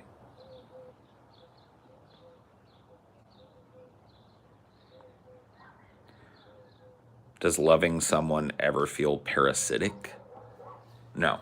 I mean, if you're parasitic in a relationship, then you're not really loving that person. Loving a person is about tying yourself to that person, and it's about give and take. And so when the time comes for conflict, when the time comes for direct action and direct confrontation, I handle it, right?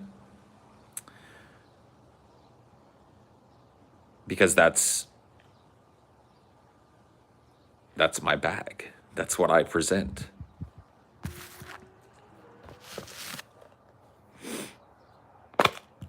Yeah, parasitic means you take and you don't give. And if that's the case, a lot of relationships are like that, but I wouldn't say that a healthy relationship is a parasitic relationship. I would say that a lot of relationships are codependent, and I think that term gets a bad rap. Codependency is not necessarily a bad thing. This idea that every human being needs to reach this apex where they are 100% autonomous, I think is a misnomer. Human beings are social animals. We cleave unto other human beings. And finding a relationship that balances you out, where you rely on that person and they in turn rely on you, is a beautiful thing, I think.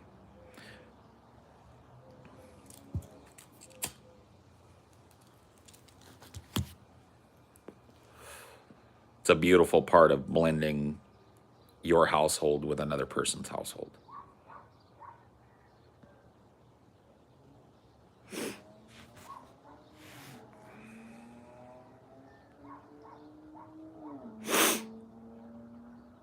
Relationships, sometimes you got to pick up the slack for people. Sometimes people think relationships got to be 50-50, which is BS. Well, the overall aggregate should be 50-50. That doesn't mean that every fucking month it's 50-50. There are some times where, one person in a relationship is struggling and the other person picks up the slack. What matters is that when that other person is struggling, that the other person repays in kind, without being asked to, without feeling obligated to, just as a sense of duty to the person who helped them. When you have a relationship like that, codependency is a beautiful thing.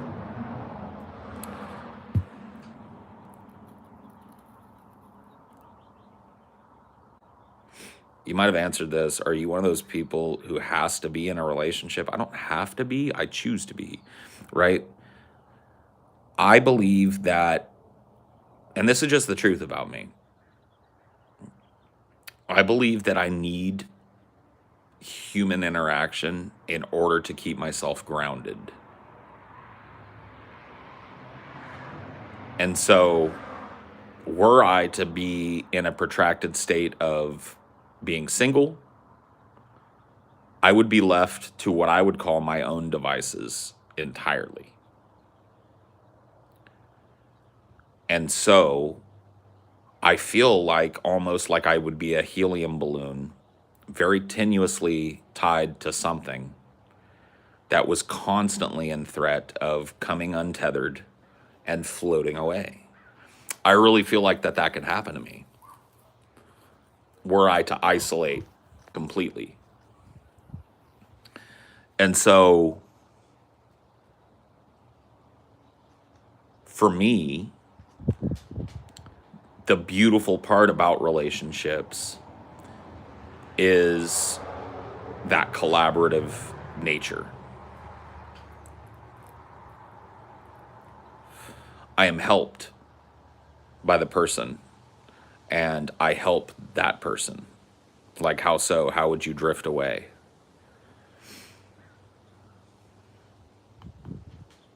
Drift away in terms of my ability to perceive other perspectives. Drift away in terms of my ability to heed the counsel of others. Drift away in terms of my desire to engage in socialization. Drift away in terms of becoming ultimately self-centered and selfish. Drift away in terms of my ability to empathize with other people. Drift away in terms of my ability to compromise with another person, which I believe is a beautiful part of the human experience.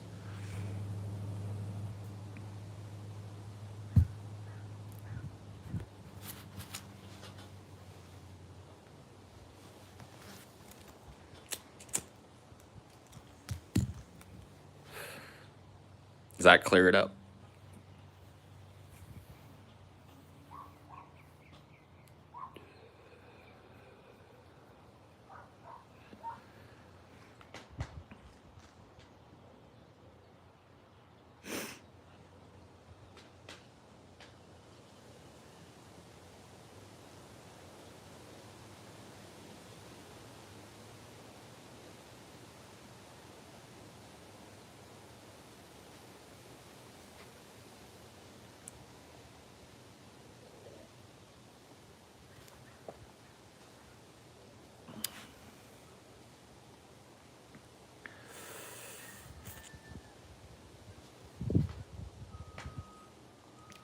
See, I've learned to, and this is not a reflection of the friends that I have, this is just a reflection of my life experience. I've learned to rely less on friends. It's not that I don't find them important. It's just that I understand that friendships are transient. Even when you don't think they are, they can be. And so I do not put a lot on my friends. I really don't. I try not and rely too heavily on my friends. That's not to say that I haven't in the past. recent and otherwise, or that I don't. Even childhood friendships, especially those.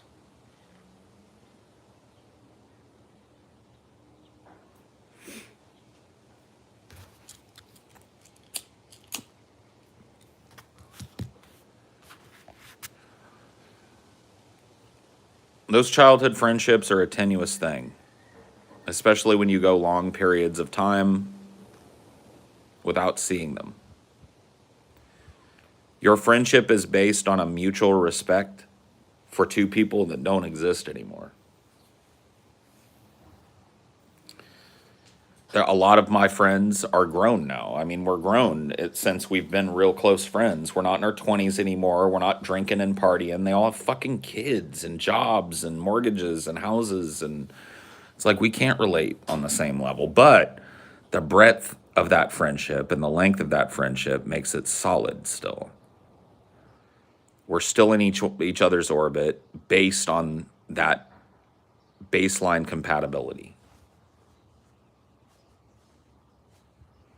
Well, I'm the same way. I go for months and months, sometimes even years, without talking to some of these people. But when I get together, there's a mutual understanding that the individual that's sitting in front of you is the Paulie that you remember from back in the day, but also has grown and aged like you have. It seems to me, and maybe this is how I was raised, but by needing someone around you down,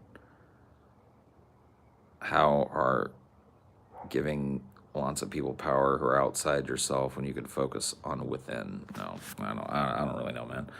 I think that's a false dichotomy.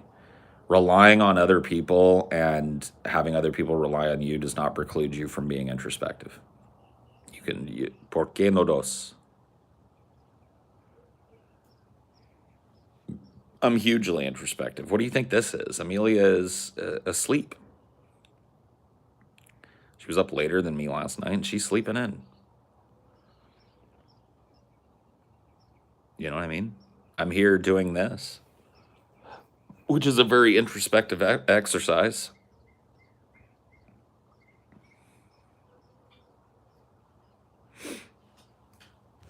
It's not a bad thing to rely on others, nor is it a sign of weakness. I agree, Ingrid. Yes, at the end of the day, you have to be prepared to go it alone. That doesn't mean you have to.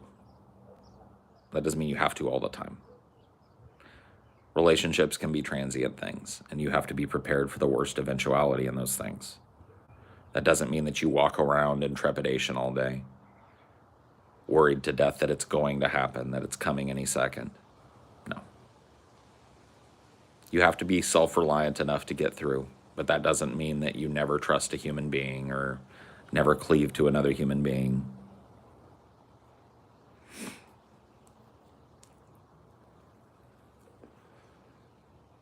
It's like I'm all for like this individuality tip and people learning how to be themselves and live on their own and all that shit.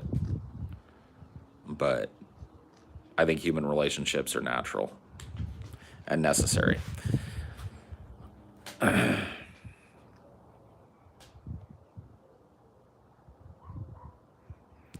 I've seen old friends again after a few years that I was real close to that changed so much and dismiss any sort of shared experience we had that seems uncanny.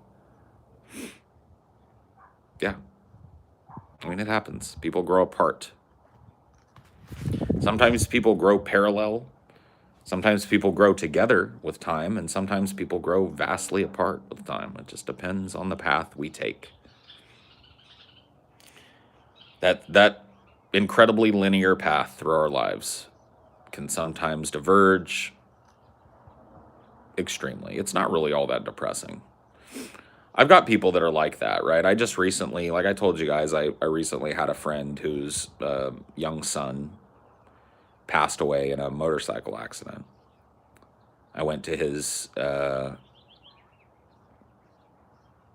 memorial service, and I saw a lot of people there that I hadn't seen in a very long time.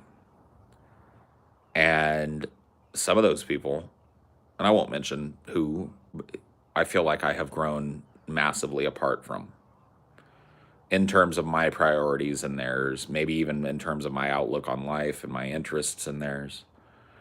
We still share a commonality. It just doesn't mean that we're going to be chilling every goddamn day. They've got a different life now. I live differently than they live. My life is a different thing than theirs is. Their lives are occupied now, and I'm not saying this is a bad thing. Their lives are occupied now with 9 to 5, mortgage, upkeep on your marriage, and taking care of your children. Not necessarily in that order, but those are the 4 main concerns of their life.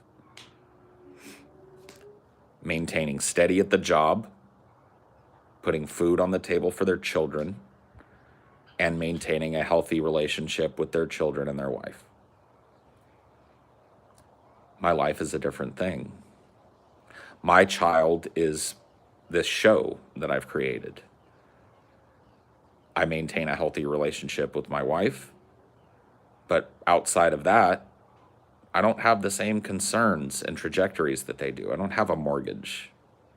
I don't have to worry about college funds for my kids and imparting the wisdom to my children that is proper. I don't. That's not part of my life. And so it causes a wide divergence in priority and all of that. Like one of the things that I remember being strange about it is like all of these dudes used to be fucking huge potheads. And none of them smoke now, because they all have jobs and shit that preclude them smoking. And it's just like, fuck. To me, like, it may not seem like that's a big deal, but it's like, to me, it's like,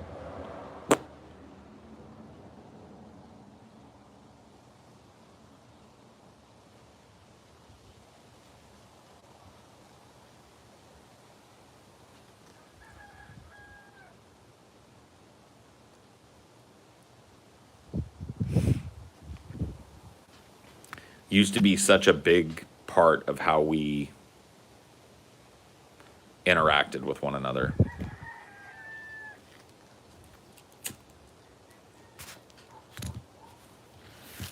I'm not viewing that as negative. I'm just viewing it as one of the ways that we've diverged as people. They've almost adopted an idea that because they might get randomly drug tested at their job, that weed is something that it isn't, right? They have this like kind of like anti-marijuana position now, where it's like, go up and around the corner if you're going to smoke your weed. You know, it's like, all right, whatever you say, boss.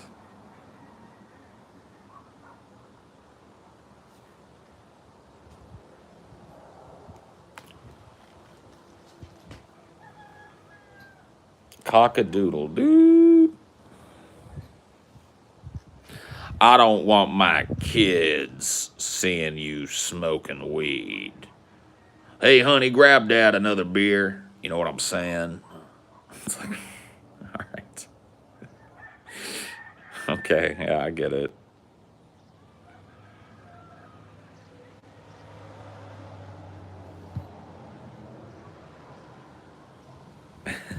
I get it.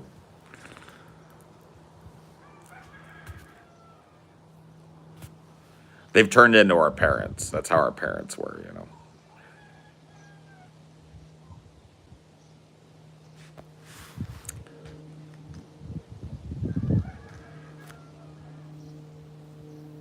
That rant about parental entitlement resonated. I mean, look, dude, I'm not trying to be anti-parent, but it's just like, to a certain point, you cannot expect society to conform itself around whatever you think is best for your child. That's your job as a parent, to provide that environment, not society's job. Now, there are certain things that we have in place as rules in society, you know, statutes against fucking in the streets as a normal activity, et cetera. And those are not just meant to protect children, but just everybody else in society in general, right? That being said, like, you cannot expect society, and like, look, certain parts of capitalistic society are naturally going to just cater to you. There are tons of restaurants and fucking all this oh my god, whoa, wolf spider. I'm gonna show you guys this dude. Hell the fuck yeah. That's a big boy. That's a big baby. Holy fuck, man.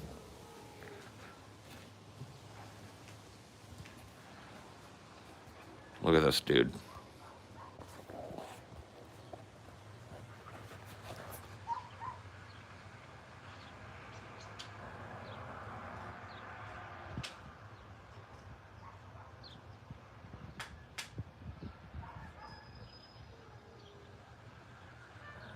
Spider bro. That's tiny. Okay.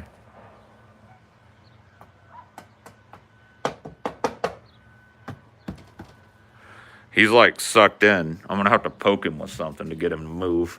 I don't want to bother the spider bro too much, but he's big. Here's spider bro. Yeah, there we go.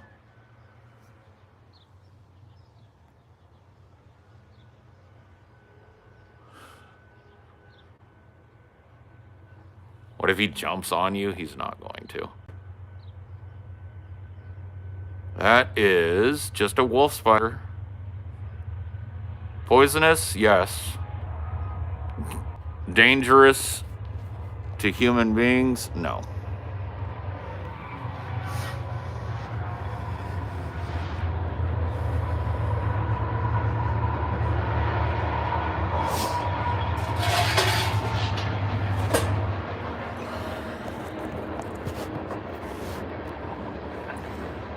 Not a bad sized wolfer. The biggest one I've seen out here.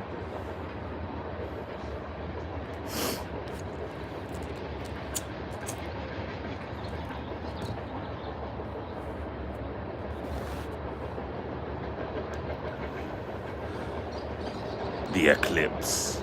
Yeah, sorry to have bugged you. Please proceed to set up whatever web you want. You are welcome on this porch. I was just documenting your existence. Go on about your business. The screen is black?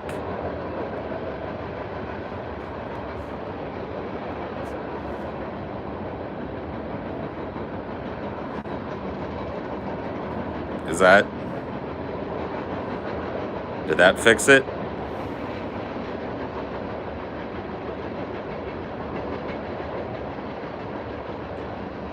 And I'm back in black! Alright, you guys, hold on. Don't go anywhere. Just give me a sec.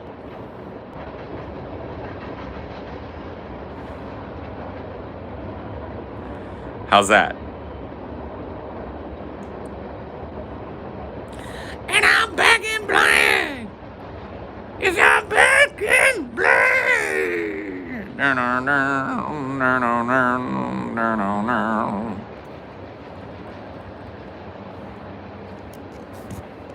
Down. No, no, no. No, no, no. What's some other good songs about black? I see a red door and I want it painted black. No colors anymore, I want it to turn black.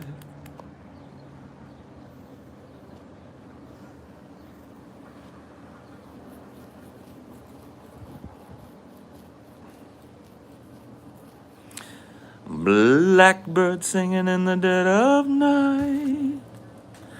Take these broken wings and learn to fly. All your life you were only waiting for this moment to arrive.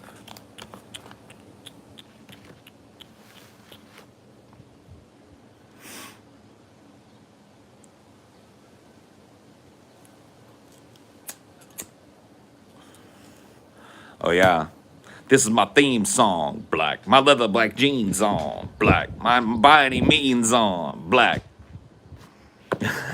Black skinhead, yeah.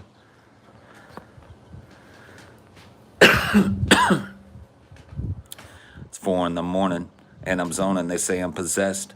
Like the Omen, I keep it 300. Like the Romans, 300 bitches. We're the Trojans, baby, we living in the moment. I've been a menace for the longest, but I'm a... I can't remember it all. But I'm devoted, and you know it, and you know it. Ah! So follow me up, because this shit about to go. I'm doing 500 and out of control. Go! And there's no way to slow. Oh! And there's no way to go. If I knew what I knew in the past, I would have been blacked out on your ass. Don't, don't, don't, don't, don't, don't, don't, do, do, do, do, do, do, do, do, do, do, do, do, do, do, do, do, do. God. God.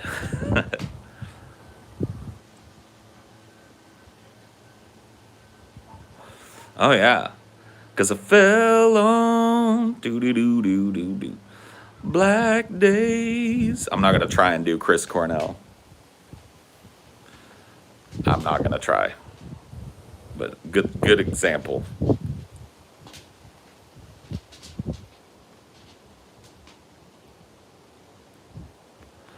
Black Hole Sun, another Chris Cornell. I'm not going to try and do. But yes.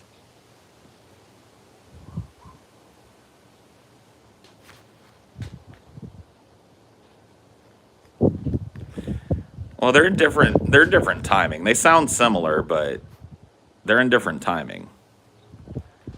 Like, The Beautiful People has a more driving beat. It's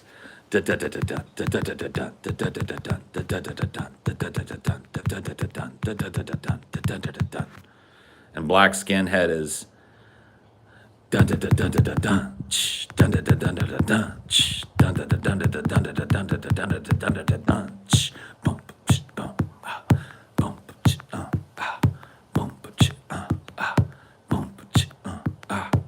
so similar pumping.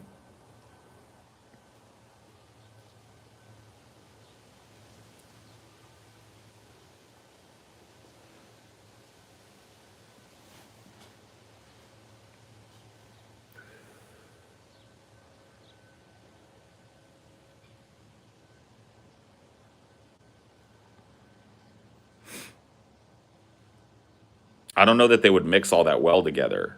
I think that The Beautiful People is in a different time, so you would have to twist it.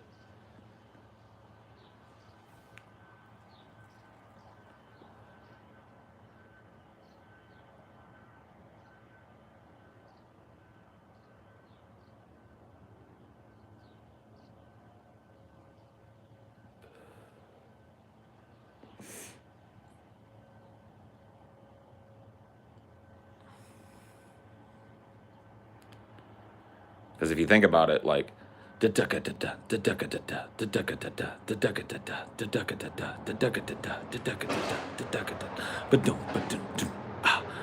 I guess it would work. Hey, you, what do you say?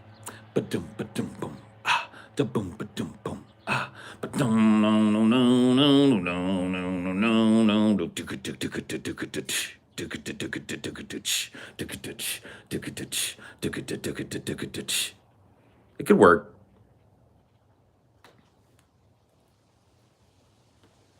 Five eight. I don't know. I'm not a musical terminology guy. We're referencing the song Black Skinhead and comparing it to the song The Beautiful People.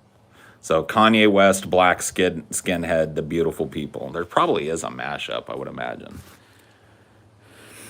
Now that I think about it, I think they're in the same timing. They seem like they're in the same timing, but The Beautiful People is just it's a more driving beat. It's a less mutable beat. The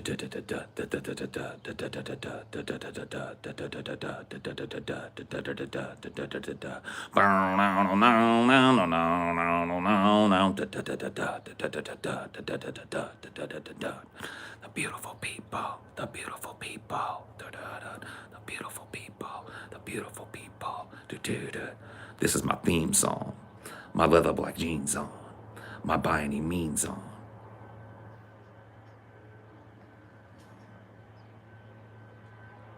It could work.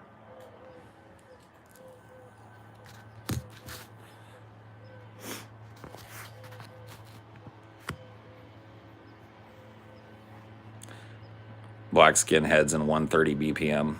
So it is a little faster. Beautiful People is a little faster.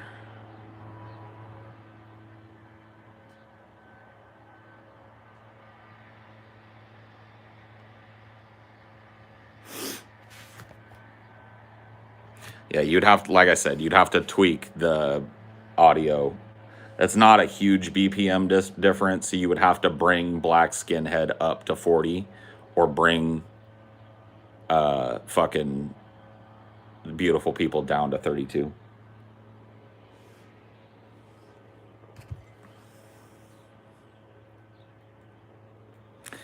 Dude, whether there's talent in Kanye's music is not even a fucking point of discussion now. Anybody that says that Kanye West is untalented, immediately, that's a conversation stopper for me.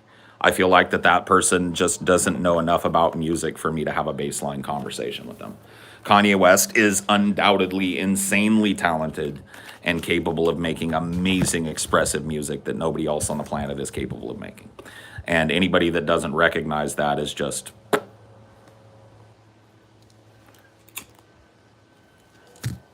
ignoring the truth, in my opinion. Invested in some way in ignorance of the truth.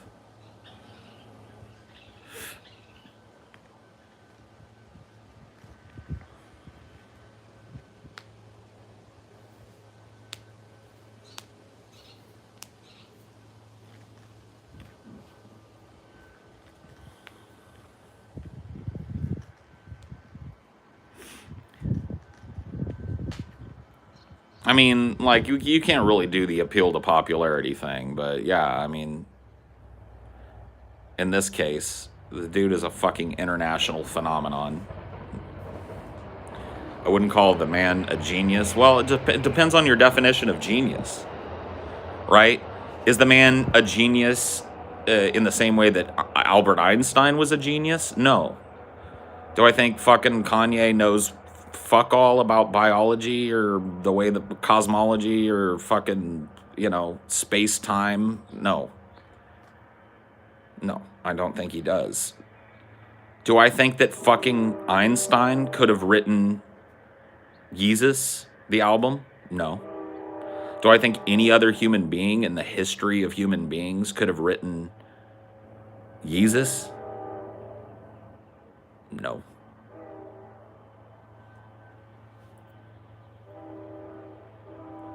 Or any of, that just happens to be my favorite Kanye album, but any of Kanye's fucking classic bangers. Late Registration, College Dropout, all that shit came directly from him.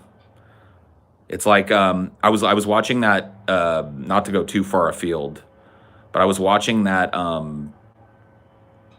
documentary about Jean-Michel Basquiat, The Radiant Child. And one of the art dealers in it, I can't remember his name, was talking about the difference between an amateur painter and a really, truly revolutionary painter is the strength of their hand, right? So it's like the difference between a genius painter like Jean-Michel Basquiat was and somebody that just fucks around with paint or somebody that has a lesser talent is the absolute strength of their hands. So Jean-Michel Basquiat, when he would paint, he would finish his painting, and there is absolutely no way that it came from any other artist in the world other than him.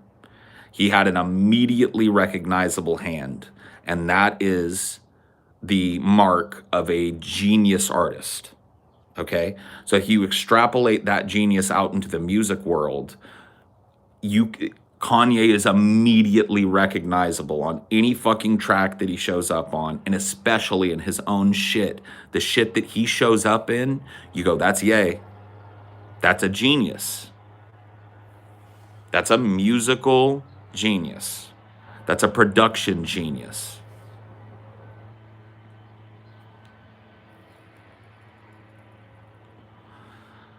Basquiat was all about defacing his own work. He would start a painting and then paint over it, leave part of it visible behind it. It looked like chaos, but it was such a strong hand.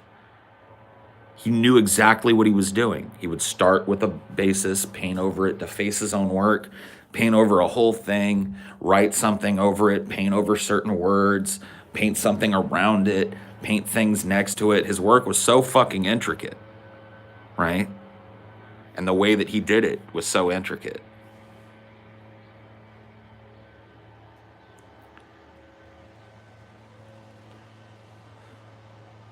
In that same vein, would it be genius to be able to imitate a genius to the point. Well, there would no. I mean, like if you were genius enough to imitate an artist to the point where your works were completely undistinguishable from them, and you could pass off an original work of yours as theirs, then that would require a genius artist, in my opinion. Like, intimidation is one thing, reproduction is another.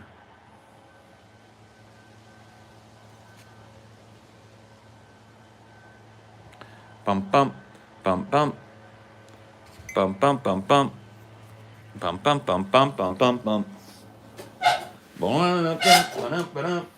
Salt peanuts, salt peanuts. Salt peanuts, salt peanuts.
Fluffy butt. Bring your little fluffy butt out here. Go lay in the sun. Go have some sun fun. Oh. Ah.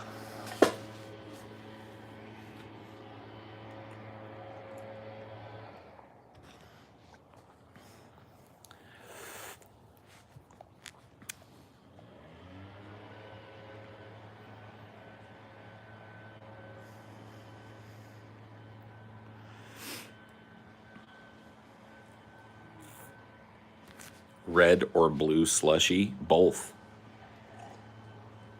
The best fucking snow cone slash slushy is a combination of tiger's blood and blue raspberry. Those are the two flavors. That's it. They blend into a purple monstrosity that's delicious.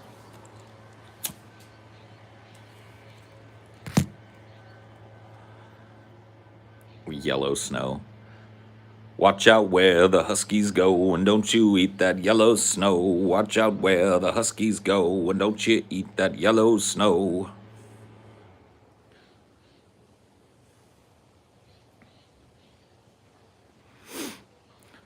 I got this game last night. What's it called? Cyber Runner? Ninja Runner? It's like you're like a futuristic cyber ninja, and you kind of, it's a first person game, but it's like Mirror's Edge, where it's like you're supposed to be all acrobatic and shit. Oh my fucking god, dude, that it was on sale. It's pretty cheap, so I just got it. It's like $15. Ghost Runner, that's what it is. Yeah. Holy fuck, that game is dope.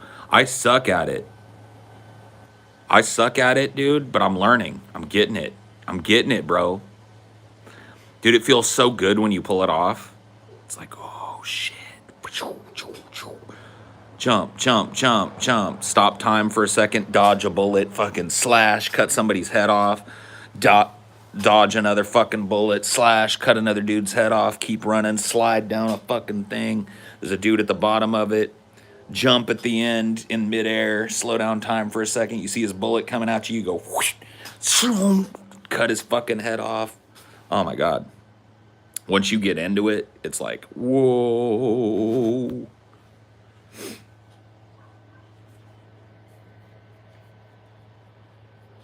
Is on Steam. Yeah, I think it's on like, it might have been like a flash sale, but I think it's on sale right now. Futuristic cyber ninja. Yeah. Sounds like super hot, kind of, but it's definitely more like if you've ever played Mirror's Edge. That's the game it reminds me of. It's around it centered around like acrobatic, fluid, constant movement through a level.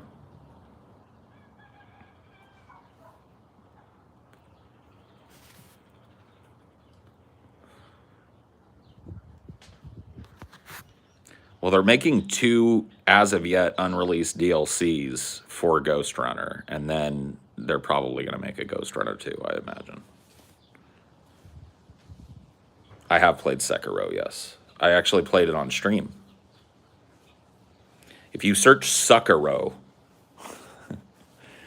you'll see me try. I make it through a couple of the first bosses, and then I just kind of like stopped playing the game and shit. I do that a lot with games.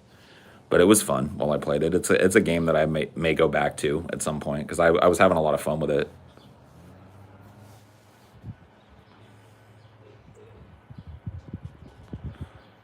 I do not like Dark Souls, no.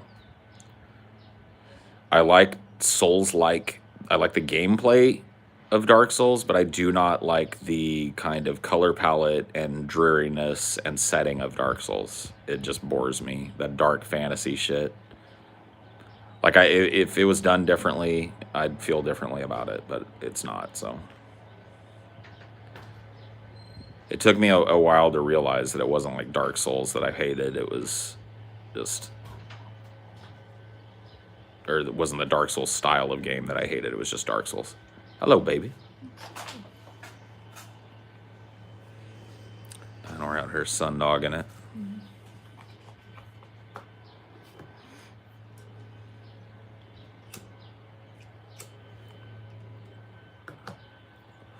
Yeah, Diablo is dark fantasy, but it's done right, in my opinion.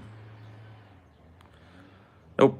Let's not turn this into a have you played game. I was just mentioning a game that I've been playing lately. So,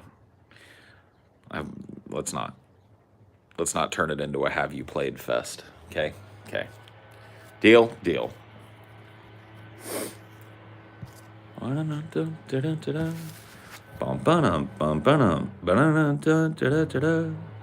do do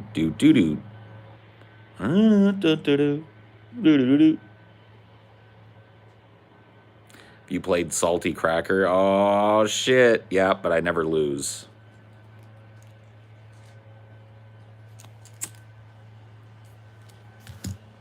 Have you played basketball? I used to play basketball back when I was a kid. A lot of kids back in the day, their parents put up like the garage half-court hoop, put it to regulation height, and we would shoot around a lot, play a lot of horse. I was actually a decent jump shot. Like, not fucking great or anything, but I could hit a decent fucking jump shot back in the day. Now I'm rusty as fuck. Did they teach you how to play it too at school? Like for PE and stuff? Yeah. Back in junior high. Yeah. Basketball during the spring and summer was one of the things that we did for PE. Mm-hmm. And so I learned to play full court. Mm-hmm. Learned the rules of it to the point where I can watch a basketball game and know what's going on and all that shit. So, yeah. I used to like playing half court with my friends, just shooting around too. It was like 1v1 was a lot of fun. Just playing 1v1 versus your friends. I was pretty good at like bullying my way to the basket without charging. Like I was not a real dainty fucking ball handler. So when playing half court, my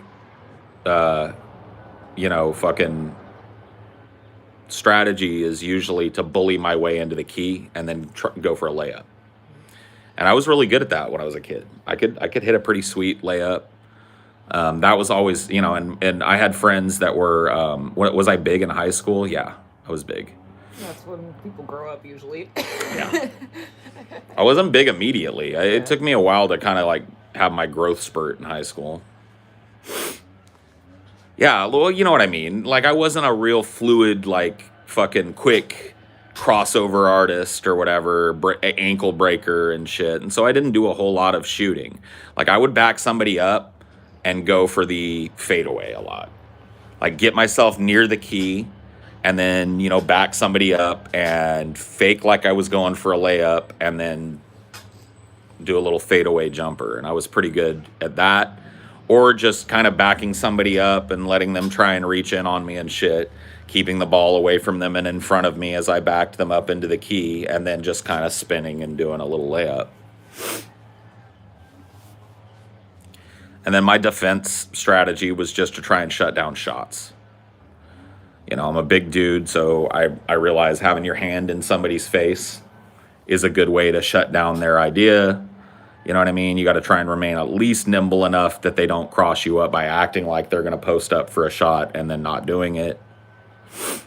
You got to make sure you don't touch the ball after they've double-handed it so that they're stuck. You know what I mean? Especially in 1v1. If they pick up a dribble and double-hand it, they can pivot on one foot. But if they take a fucking step, you done traveled, boy. Do you have long arms? I mean, long enough to get up in somebody's face. I'm not built for basketball and shit, but as far as like back when I used to play it as a kid, yeah, I was good defensive. I'd get my fair share of nuh-uh. Nuh-uh. Nope, no. Don't put up that bullshit. Nuh-uh. How tall am I? 6'1". Somewhere in that zone. Maybe a little shorter now that I've gotten older.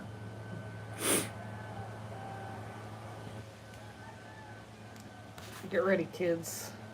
If you're tall now, you're going to lose at least an inch of that once you get older. Oh, yeah. At least.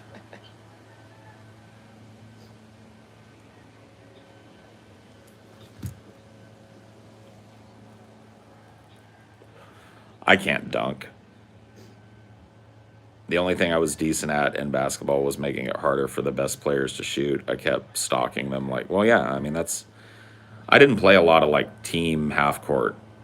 I wasn't really good at that. I was good at 1v1 though. I was good at, you know, posting up, blocking a person's fucking movement options, not letting them get a comfortable shot, making sure that my hand was in their fucking face if they turned around to try and shoot, which is usually enough to throw somebody off to break. Like, it wasn't always about getting your hand on the shot. It was about throwing the person off right before they made the shot, get your hand up there like you're gonna tip it, and that forces them to alter their fucking angle a little bit, and you get a brick instead of a swish. That's the whole idea of defending that way.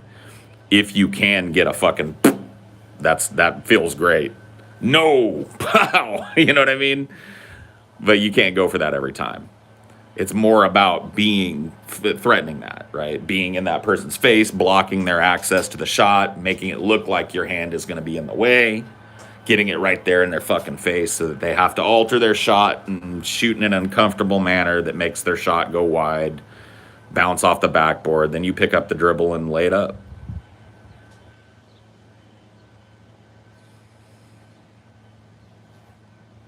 That was my strategy. I didn't always win. Dude, there was a kid that he was real good though.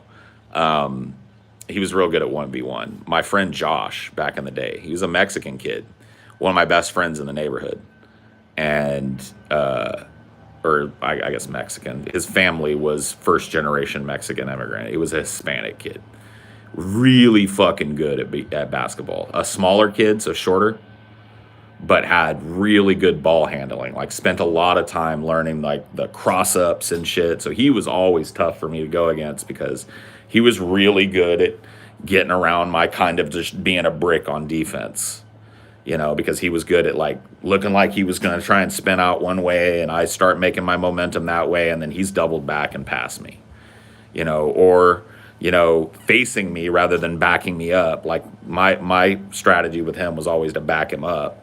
To try to, at least.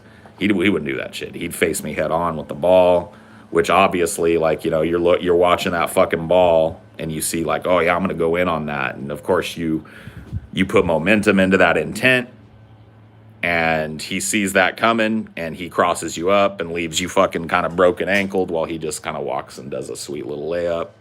2 points for him and you're fucked. You know? So he was definitely way better at that 1v1 scene. Had a way better, just quicker on his feet.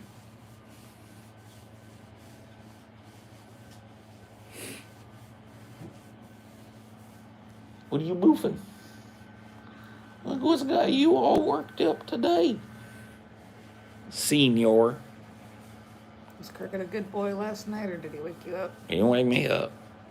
Woke up with him snuggled next to me. See, I'm thinking like what we need to do is kick him out of that fucking side room during the day. Yeah. And only open it at night, so that we that's kind of did yesterday. well, that worked Yeah. because I think last night because He wanted to be off in there rather than fucking with us because he'd been denied it all day. So I think it's probably good we let him out in the morning, close it up for the day, and then we turn on the AC and it's not cooling that fucking room over there for no reason. Mm-hmm. And then he can obsess about that shit during the day, but at night when we get ready to go to bed, we open that shit up. And then he's got, oh, I want to go prowl that. Okay, well, go do it.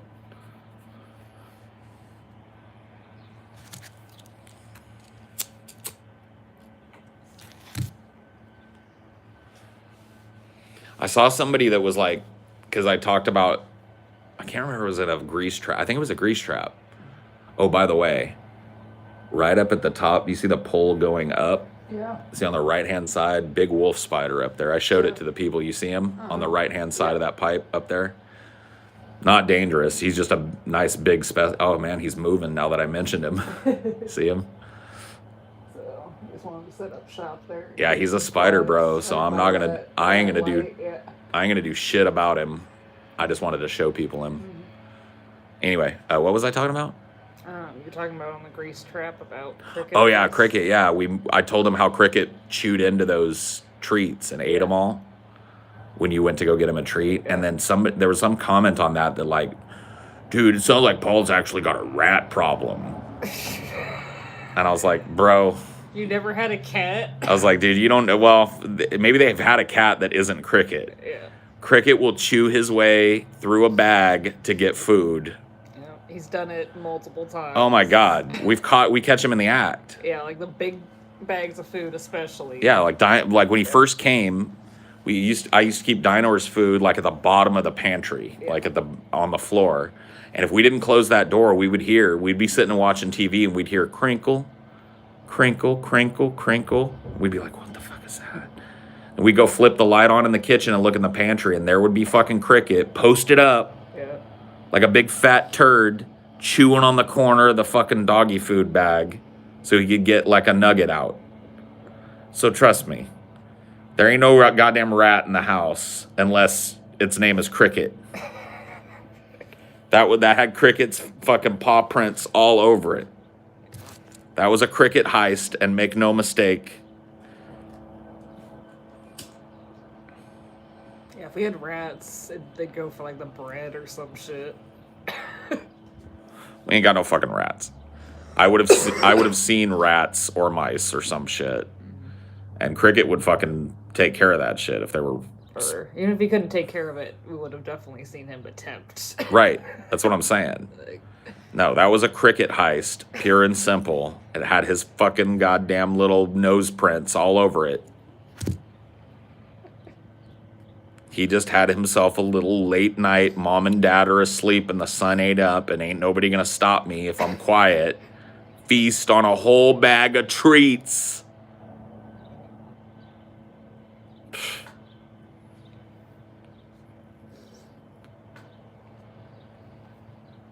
My cats only eat cat food. They refuse to eat anything else. I get surprised when I see cat eat something else. Dude, the other day, Cricket was all super interested. We made some popcorn when we were watching a movie. And he was all interested for the first time, really. He hadn't ever showed a whole lot of interest in popcorn. So there's a few little pieces of popcorn left. And we let him taste it. He was down. He was like, yeah, popcorn.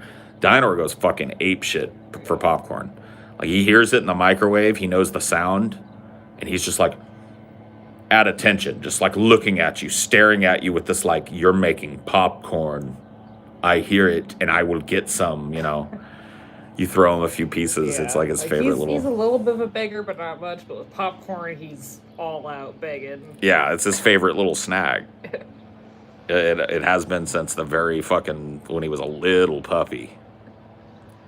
I don't give him tons of it, but it's just like, oh my God, give me a popcorn, please. Give me a popcorn. He gets like 10, 15, little kernels of popcorn at best. And that's it. Cricket decided, like, you know what? My brother likes this a lot. I'm going to. Yeah, he had a piece or two, and he was like, all right, I can dig some popcorn. It's like, all right, Cricket. Well, you're not going to get it all the time. But you're going to have to fight your brother for it. Yeah, you have to fight D for it, for sure. Buttered, salted. I mean, yeah, we're not eating air-popped popcorn. But, like, the amount of fucking butter on, like, 15 individual kernels ain't shit. It's not like we're filling a giant bowl with it and letting him fucking eat a whole bowl. He gets a few as a little treat. It's his favorite shit. That's probably the only human food we do give him, honestly. Yeah, on purpose, yeah. Like, when he's around, like, when we take him, to, like, whatever, get-togethers or whatever, he's bound to get himself a little sneaky feed. That's one of the reasons why we didn't take him with us when we made the trip to visit my mom recently, because it was just like that many people around, hot dogs, hamburgers. It's just like, I'm gonna bring home a dog that's gonna shit fucking lava for 3 days. No thank you. Because that's the main thing I have against giving Dinoaur shit like that, is that he's got a real fucking particular stomach. There's certain little, like, popcorn is one of the things that if you give it to him in moderation, and a little piece here, a little piece there, doesn't fuck up his stomach. But you give him a whole hot dog or some shit, he's gonna love it, but he'll shit fucking gravy for the next 3 days. No, we worked very hard to make Cricket a healthy boy. Dude, Cricket is like a completely fucking flipped around. That's why Scotty was talking about how Cricket was fat, and I was like, dude, you met Cricket when you met him, he was fat. Cricket has transformed himself over the last year. Like, during the lockdown, we started limiting Cricket's food intake and all this shit. Like, he was no longer just eating anytime he wanted to eat. No longer food obsessed. I mean, he's still a food obsessed, but now it's based around when he gets fed. Yeah, it's like with the hour before rather than the 6 hours right. before. So like an hour before feeding time, which is pretty rigid. He gets fed around like right at 6. 6, right. And we feed both the boys at the same time. That's when they get fed. And Dinoaur doesn't give a shit. Sometimes Dinoaur will eat right away. Sometimes Dinoaur will wait till 3, 4 in the morning to eat his food. Or the next day. Or the next day, even. But Cricket is like 1 hour before he gets a wild hair up his ass, and he starts letting you know, like, I know it's close to food. And then he gets a certain amount of food. Like, we've started mixing up the types of food that Cricket gets. He gets a little dose of dry food in the mornings for like a breakfast. And sometimes he eats all of it, and sometimes he doesn't. And then for dinner, he gets like a canned food with some protein in it.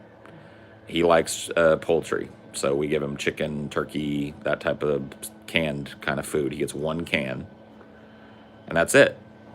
And he relishes it. Sometimes he'll sit there. If he's real super fucking hungry, he'll eat the whole thing at once. But most of the times, he'll eat like half of it, leave it, come back to it a couple hours later and eat it. And then when it's done, he's full, and he's done being obsessed with food till the next day. Whereas when Cricket first came to live with us, because Amelia has said that her ex was just like intent on, like, this is how you feed a cat. You just put a bunch of food out. Like, you put a huge pile of food out and you just let them eat whenever they want all day. Well, that's what made Cricket fat. Not all cats will get fat in that situation. That's true. But Cricket was one of those cats. He developed like hey, I can eat calories anytime I want. Became a pastime for him. And he was a chonky boy. He was fat. No joke. And when Amelia moved in, at first we just kept feeding him like normal, but he was so fucking goddamn food obsessed. We were having so much problems with him, like waking us up at fucking midnight, waking us up at 2, 3, like wanting more food. And, oh, I ate all my food. You got to refill my shit. He was just eating a massive amount of food. And so we decided as a group, like, hey, let's try some things with him. So we got him an auto feeder. that would dole out food at different times of the day. A very specially measured. Right, we would measure out it would give out a certain dose of food to him at different times of the day, and that started breaking his food addiction into, oh, I don't get food all the time, but I get it at certain times of the day. But the fact that he was getting fed so many different times of the day made it like he would bother us all the time. Because he didn't get that food was only coming once in a while. He thought, oh, it comes all day, so I just have to meow, meow, meow, make a big fucking deal out of it. Oh, it gave a little, nom, nom, nom, nom, nom, nom, nom, nom, and then like 10 minutes later, it's like meow, meow, meow, meow, meow, and 2 hours later, it gives a little, and nom, nom, nom, nom, you know? And so slowly but surely, we started reducing the amount of times he was fed per day and upping the dose of food until basically he was only getting dosed twice a day. He was getting a little bit at breakfast and then a bigger dose at dinner, and that's all he got. And I'm telling you, man, it was hell for a while. Cricket went ape shit. He was, oh my God, where's my food? Where's my food? He wasn't like he was starving. He was just used to having constant access to carbs, constant access to eating as a pastime. And so what happened is we toughed it out through that shit during the lockdown, figured out different ways to segregate Cricket off when he was being a total fucking asshole. But for the most part, slowly but surely, he came to accept his new reality. And that means that his food obsession, it didn't go away. It's just now centered around once a day, basically. Yeah. The breakfast thing, sometimes he just ignores that. And that just becomes something he snacks on here and there. But he's got a little bit of food. So it's not like he's got a whole heaping bowl that he can just sit and eat all day. And that has completely changed his physiology. He went from being a really overweight cat to a really sleek and athletic cat. Totally normal weight. You can totally see his like whole hip structure now and shit. He's like a totally different cat. His energy level is way up, like in a good way. Like he spends a lot more time playing now and just running around the house, and he's very like attentive. He's got a whole schedule now that he keeps. Dude is like a whole different cat. Almost too sleek. Shelves that he used to not be able to make the jump for. Oh yeah, dude. When he was a tubbo, you know, one of the things that kept him from getting up on things that he shouldn't be up on was the fact that he was fat. He couldn't really make it. But now that he's all sleek and shit, there's hardly a jump he can't make if he works it out. It might take him a while to get his like shit fucking all measured out, but eventually if he can make a jump, he's gonna make it. Which feeder did we get? Do you remember?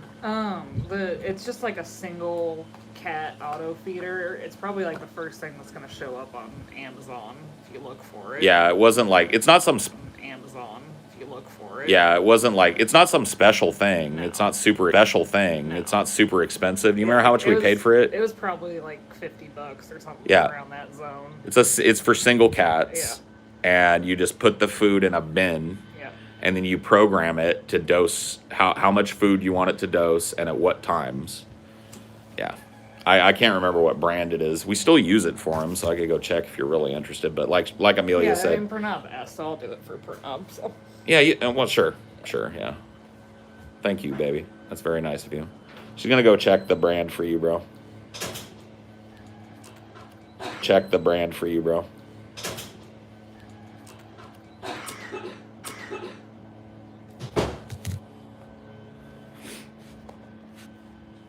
Two out of the three cats that you have are fat. Yeah, they definitely make multi-feeders, and you might want to like, I don't know if your cats all eat it from the same place or if they have their different areas that they eat, but you might want to get multiples of this because, you know, you want to make sure that each cat is getting fed enough, but... Wopets. It's a what? Wopets. Wopet. W-O-P-E-T, one word? Yep. Okay, there you go. So we use a Wopet feeder for Cricket. Obviously, we put his feeder in a place that Dinoaur can't reach. So he's got his own little spot to eat. And then we feed him his canned food right in that feeder. So he has associated that area and that feeder with his food and not us. So he'll sometimes bother it. Like, we'll see him, like, like rubbing up against it, like he's going to convince it to drop some food or whatever. But he used to do that shit to us. Yeah. So it's like he's totally. he does it to us now because we give him the can, like the machine. When it's time for the can, yeah. As soon as you start walking back there, he is like a goddamn fucking lightning bolt. He's like right behind you. He's like, oh shit, mom's getting the can. But he's still fed in that same spot. Yeah. You take it to the feeder, put it in the little tin for the feeder, and there you go. Eat up, bud. So he's definitely, it's really helped with him as far as his food obsession and his health. He's going to live a longer, happier life because he's now eating a normal amount of food for a cat, getting way more activity. And we've had to adjust his food too.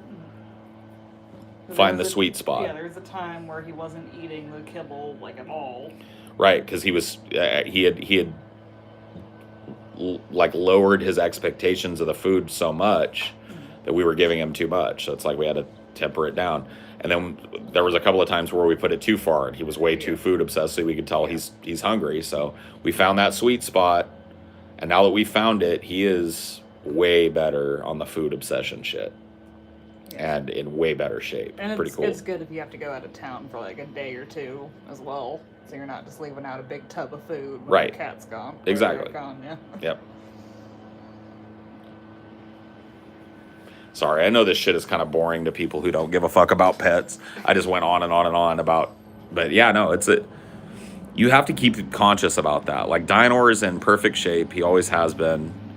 Every time I take him to the vet, they always say, like, you know, he's right around where we want him, you know. So Dinoaur does not suffer from weight problems or food obsession or anything like that. But if he did, it would be on us to figure out what's going on with him and to try and help him, because it really is up to us. My dog Moo is constantly trying to get scraps and ignoring her dog food. Once every 2 days, she'll finally get hungry enough to eat it, yet she's still big. For reference, she's 70-pound pit. I mean, I gotta be honest with you, bro. The reason that she wants to try and get scraps and shit is because she's getting them. Somebody in your household, whether it's you or somebody you live with or some friends that you have over, are feeding that obsession. Dinoaur is interested in our food when he brings it out, but he knows it is not his. He will fucking, if he starts begging and shit, go lay down. And he goes on about his business. He knows the difference between human food and our food and his food. And he's not going to get it. He knows he's not going to get it. So, like, if your dog is constantly obsessing over trying to get scraps off the table, somebody's feeding that dog off the table. If a dog that big is foregoing eating for a couple of days to try and beg scraps off the table, somebody is acquiescing to that in your household. Trust me. Because there's no way that your dog should be overweight, skipping its own meals for 2 days, and begging for dude, I'm not Sherlock Holmes, but I think I've just solved your mystery. Your dog is being fed from the fucking table more than you think. You know who was really awful with that? My uncle. He would literally cook his pug like a meal, like you do fresh cooked food for the pug. And she became like a fat little tub of shit. She was bigger around than my dad was. Yeah, sure. No, I totally fucking understand. Yeah. Like, there are some people that go really holistic with their animals, and they feed them boiled chicken and stuff, and they make animal appropriate portions and all that. He would just go way too far. He would just give her like a whole ass meatloaf that he made that was just like human food meatloaf. Yeah, that wasn't good. That's no bueno. You know, like, I got to be honest with you, I'm not trying to judge it, but, like, TJ and Chelsea have a very different table scraps dynamic with Sal. Mm-hmm. And as a result, Sal is an unrepentant beggar and stealer of food. Mm-hmm. Because they tacitly support feeding him from the table. He gets a lot of table scraps. When he does fucking snatch something, there's really no repercussion for it. And so, but they know that, you know what I mean? That's the paradigm that they choose to have with Sal, so you can't judge it. But it's like, if you have a dog, and Sal's also not overweight. Like, Sal is in good shape because Sal gets a lot of exercise and stuff. So it's not like it's adversely affecting Sal.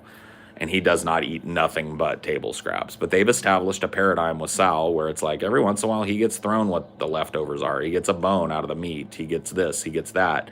And as such, he doesn't know what is his food and what isn't. So sometimes when people aren't looking, he'll snitch food. TJ was telling a story about, what did he say he was cooking?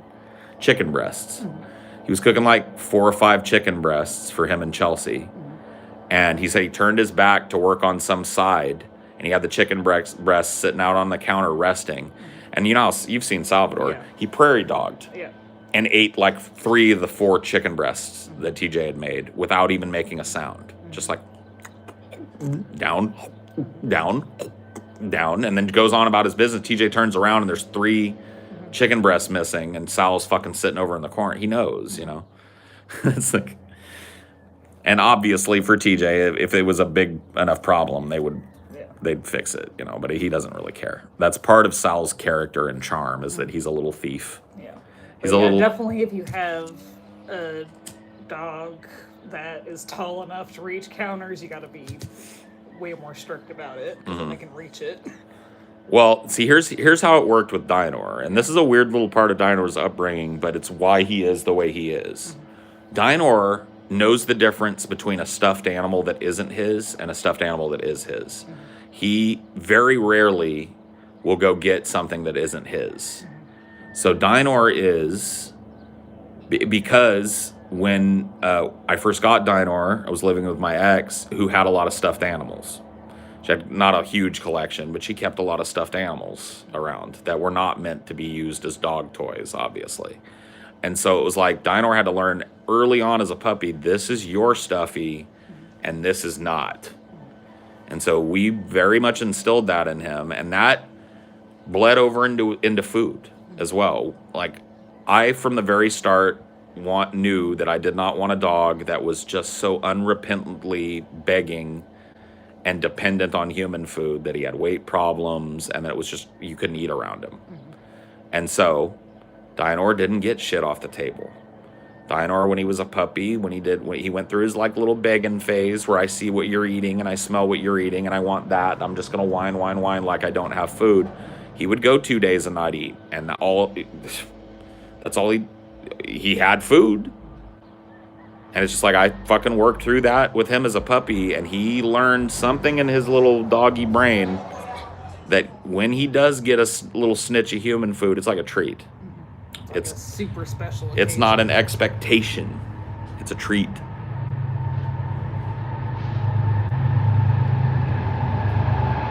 And so Dinoaur will not go get our pillows and shred them. He will not grab, any stuffed animals that we may have around and shred them. He has his own toys and his own things, and he knows what are his. His bed, he knows that's his.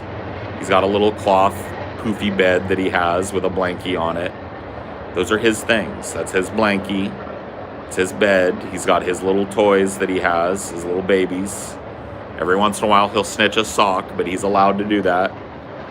And those are his, and everything else is not his. And he knows. He knows the difference. Cricket has a bunch of toys that if Dinoaur was a different type of dog would have been shredded long ago. Cricket's got a little kicker thing that is perfect for a Dinoaur toy, but he doesn't even go near it, let alone touch it. Does he snuggle on the bed? Dinoaur's real weird on the bed. He gets real territorial. He wants to be up on bed with us, but he gets real territorial about his space on the bed. Like he's in guard mode when he's up there, and so he gets mad if we want to move our leg and he's laying in a place where we have to hey dude, move. He's like, argh. It's all grumpy and shit about it. But every once in a blue moon, Dinoaur will get ultra fucking snuggly. Like usually late at night, I'll wake up to pee or something, right? And then I'll get back in bed and Dinoaur will be there looking at me, and I'll crawl back in bed and I'll go, come on, buddy. And he'll just fucking right up next to me and let me grab him and hold him like a teddy bear, and we just fall asleep like that. But that's rare, but... Yeah. Normally he likes facing away from us. He likes being at the very edge of the bed, looking towards the nearest door. Right. Just... doing that. Yeah. But he likes to be between us as well, which makes it, he's just very... We've acquiesced to the 2-blanket solution. Yeah. I mean, that's almost necessary with Dinoaur. Yeah. You got a big bed. We have a big bed. We have a king-size bed that we sleep on. But with Dinoaur on the bed, you have to imagine, he doesn't like being under the covers. He likes being on them. So if you've got a big comforter, Dinoaur is taking up like 30% of the comforter just by being on it and keeping it pinned to the bed. So you've got like the other 40% to deal with. Or the other 50% to split between the two of you. It just doesn't work. So now we have 2 blankies. Amelia's got her blanket and I have mine. And when we snuggle in bed, we share. Have you heard of Shoko Asahara, crazy Japanese doomsday cult? Yeah, I have heard of it. Isn't Shinriku kind of the same thing? That's another Japanese cult that I'm aware of. Shinriku. But I have heard about the different... Yeah, it would definitely be a cool topic for one of the kind of like active cult series.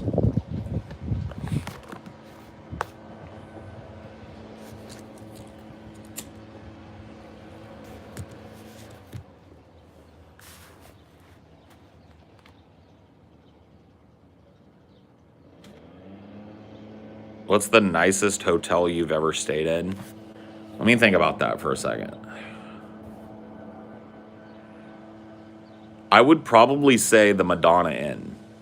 The Madonna Inn is a really old historical property near San Luis Obispo with themed rooms. It's like a resort hotel. Not like prohibitively expensive, but nice. Upscale. Not a place that you want to like idly spend 5 nights or something. It's pretty fucking expensive.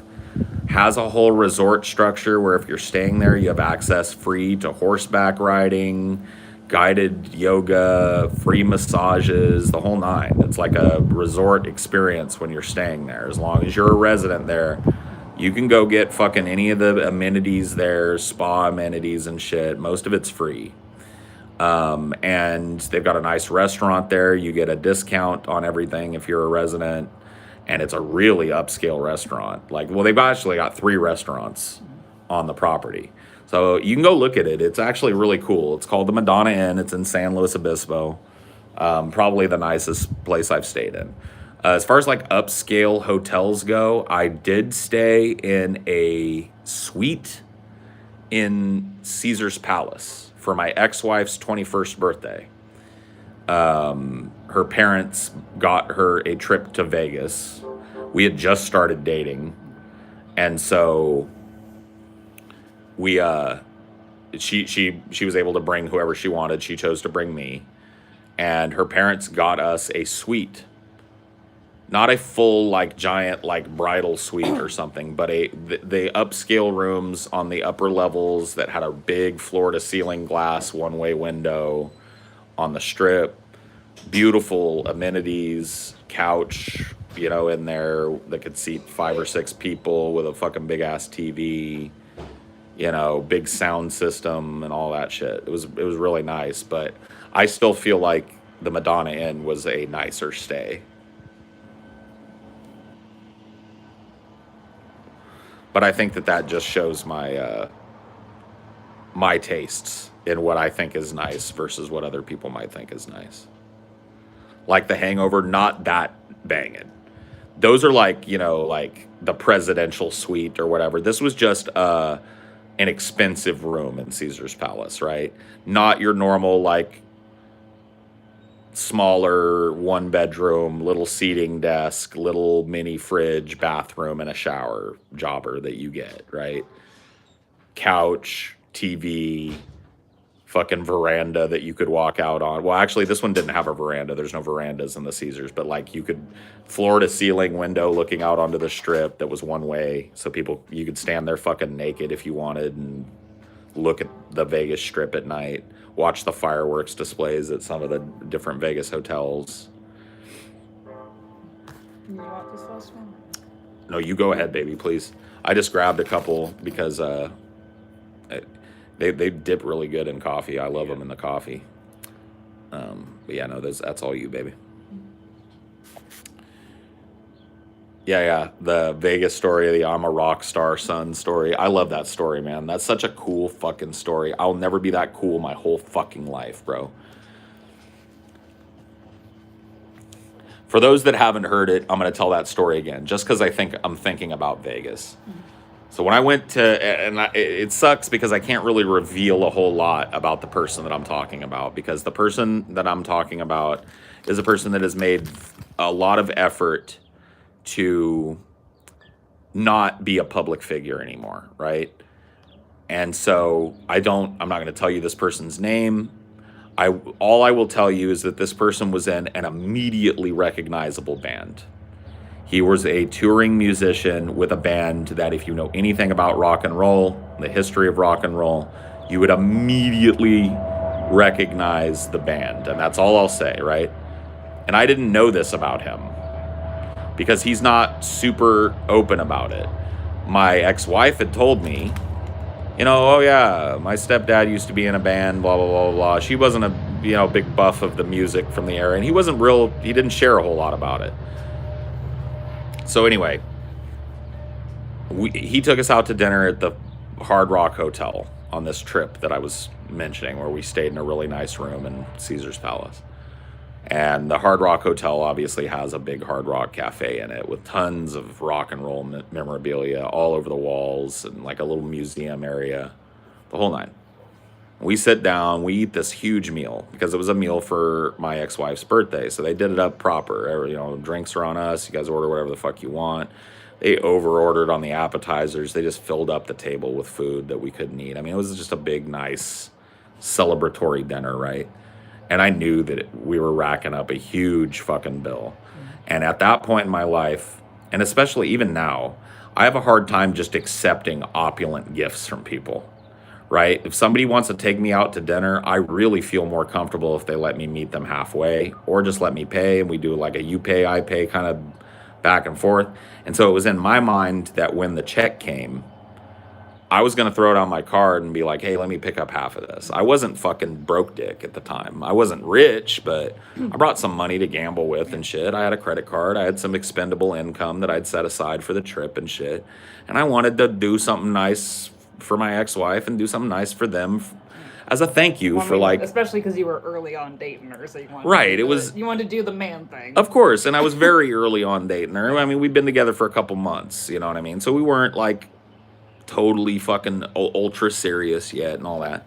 So I was just trying to do the right thing, and be like, hey, let me pick up half. So that was my intent. Was when the check when the check was called for, I was going to throw it on my thing and say, hey, let me put half of it, or let me do the tip or whatever, let me handle part of this. And so anyway, finally we finish up. Fucking tables destroyed. A lot of us, we've had a few drinks. We're feeling good. The bill comes. And before, I start reaching for my wallet, and the dude that I'm talking about, he looks at me and he goes, no. I was like, man, come on. He was like, trust me. There's no need. And he slaps down this card on the thing and hands it back to the guy before he can walk away. And the guy looks at it, and I looked at the waiter, and he looked at it, and he was like, he looked back at this dude and then looked at the card, and then he went off. And I was like, all right, whatever. I thought maybe a dude had like a black card or something, like some real expensive credit card, because they weren't, like, my ex-wife's parents weren't super ultra rich, but they were well-off people. And so I just thought that that's what it was. Dude came back and he was like, oh man, it's an honor to have you here tonight. Sorry we didn't know you were here. The manager would like to talk to you. Blah, blah, blah, blah, blah. And the manager came over to the table and was like, oh, my God, sir. He said his name. It's like, oh, it's such an honor to have you here. Everything tonight on the arm. Anything you guys want, we can make you something to go. It's always a pleasure to have you. And he's like, no, it's fine. Thank you guys so much. It's just, I have the card here for what we used and what we did tonight. Oh, yeah. Yes, sir. Obviously. On the arm. Thank you so much. I was like, dude's walked away. And I'm sitting there fucking flabbergasted. I'm like, what just happened? So I'm looking at the guy and I was like, he takes his card and he puts it back in his wallet. He's putting it back in his wallet. And I was like, what did you do? How did you do that? And he put the card down in front of me and it said Hard Rock Cafe. I can't remember exactly what it said, artist, and his name. And it didn't have anything else on it. It was like just no numbers. No, it wasn't a credit card. It was like a members only type of card. And I was like, okay, so you, and as I'm looking at that and I hand it back to it, I was like, dude, everything's free? Like all the shit we ate and all the shit we drank is free. That's what on the arm means, right? It's like, yeah. I said, how is that? How did you do that? And he looked at me and he said, I'm a rock star, son. I was like, and he goes, come with me. Takes me over to the wall and he points at a fucking beautiful Gibson guitar on the wall. And he goes, that's my touring guitar right there. And I was like, what? I went over and looked at it and read about him and who he was.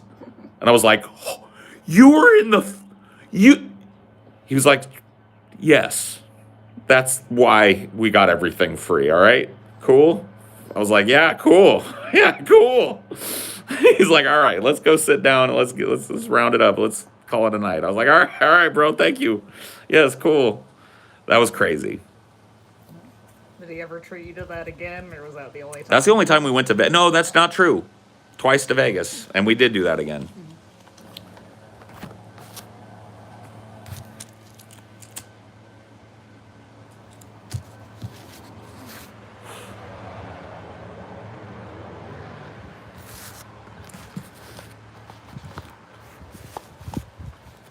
Telling you, you gotta go get a fucking plaque at the fucking Waffle House that you guys conceived DFF in. Yeah, the booth.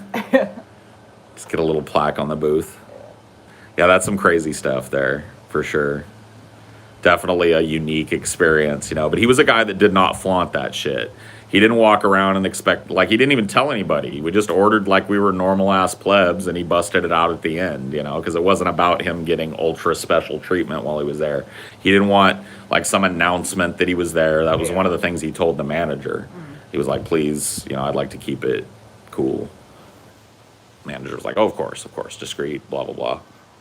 Yeah, because I think if you told them initially, they'd be, like, even more lavish gifts and then shit. People like, sitting around us would have overheard and been like, oh, you're so-and-so from the whatchamacallits, you know?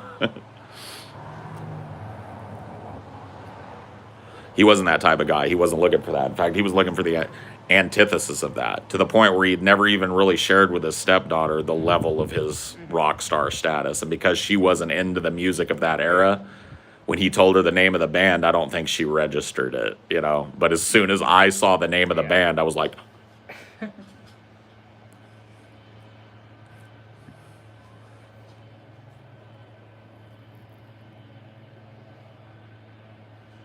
Don't you be guessing, Phoebe. Yeah, there's no need. 20 questions. Yeah, it's not 20 questions.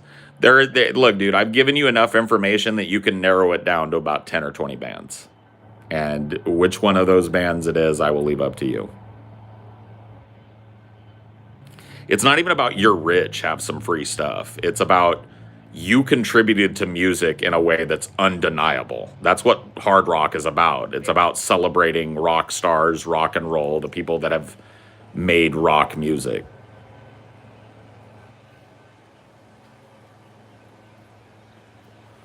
Like I've told, like you can extrapolate my age, which from which you can extrapolate the age of somebody who would have been a stepdad to somebody who was within 2 or 3 fucking years of me. Then you can think about bands that would have been popular when that guy was younger, in his 20s and early 30s, right? And you can narrow it down to a very select few bands. This was a rock and roll band, very well known. But there's a lot of rock bands in that period of time. We're talking about the 60s and the 70s here. Like, you wouldn't guess it if you were just, like, wandering around the hard rock looking at all the things on the walls. You would never know. You might fucking stop and admire the beautiful fucking Gibson guitar. But there's probably, like, 10 other guitars in there. There's a billion guitars in there. Fucking, there's a Jimi Hendrix guitar up on the wall, right? So it's like,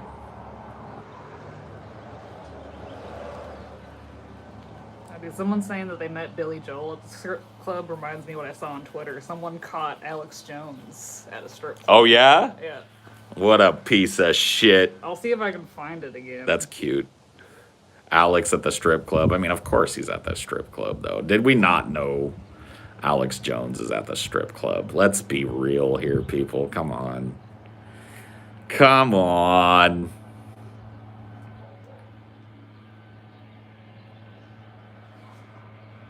Only celebrity I've ever met is T-Pain, and I didn't even know who he was.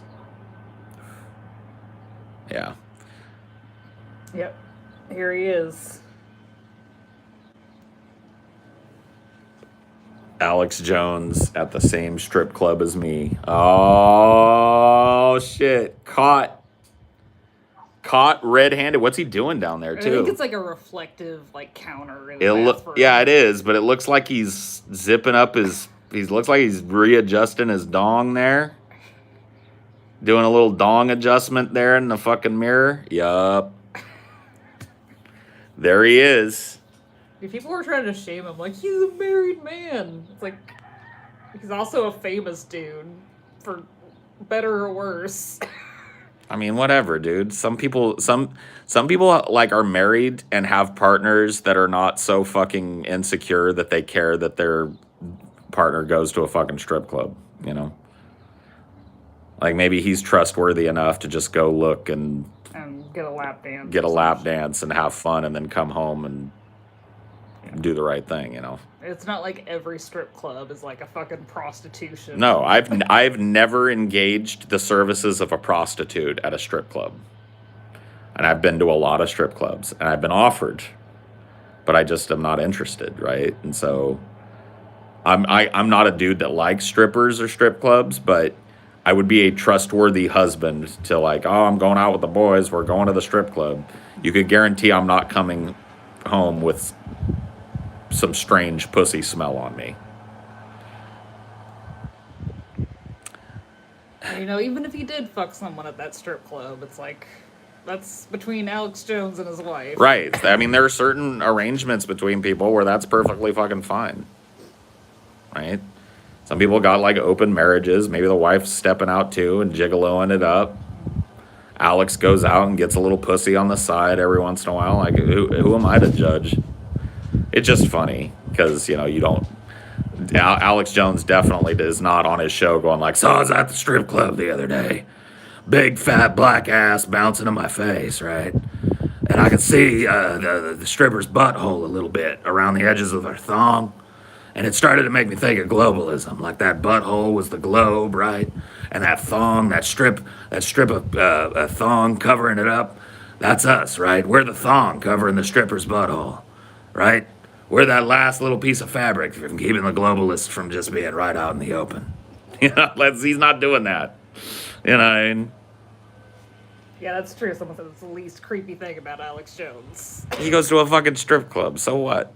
You know, it is notable. I'll give you that. It's notable due to his personality and his proclivities and shit. But beyond that, it's not something that you need to make a big fucking deal out of.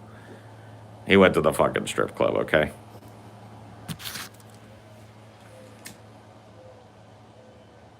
Big fat black ass in my face, y'all. Yeah. At the strip club. And like some people in the comments were saying like he's pretty nice in real life, and I don't doubt that. I'm sure he is. You can't keep that fucking level of Alex Jones 24/7. He's an entertainer. Yeah. He's been doing this forever. He puts on a show for people, and it is what it is. And I'm making it rain. All right, I'm making it rain at the local strip joint. I brought like $500 in $1 bills, and I'm just absolutely making it snow on these bitches, right? Yeah, like, you know.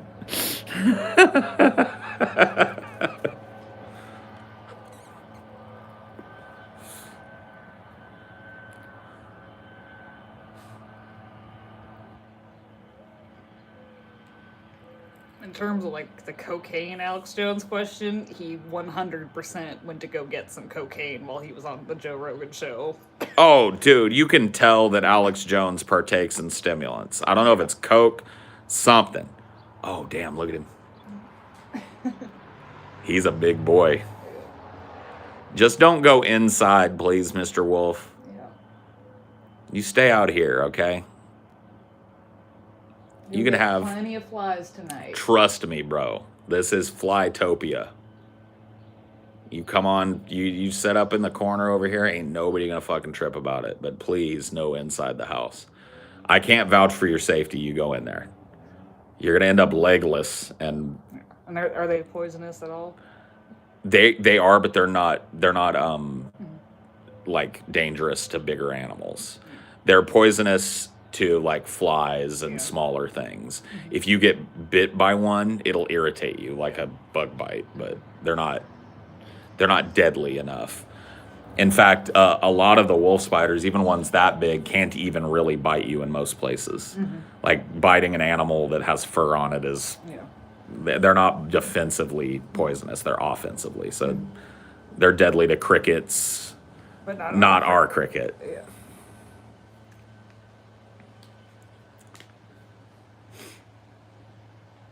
So yeah, nothing to worry about with them. Same thing with daddy longlegs, by the way. A lot of people don't know that about them. Daddy longlegs, their jaws are their fangs are too small to pierce us. Otherwise, they would be a bigger problem than they are. But they're specialized to feed on tiny things. So we got nothing to worry about with that spider, bro. There, he ain't looking to feed on us. He's looking to feed on this. Yeah. He's probably looking at that right now. Yeah. They got 8 eyes, dude.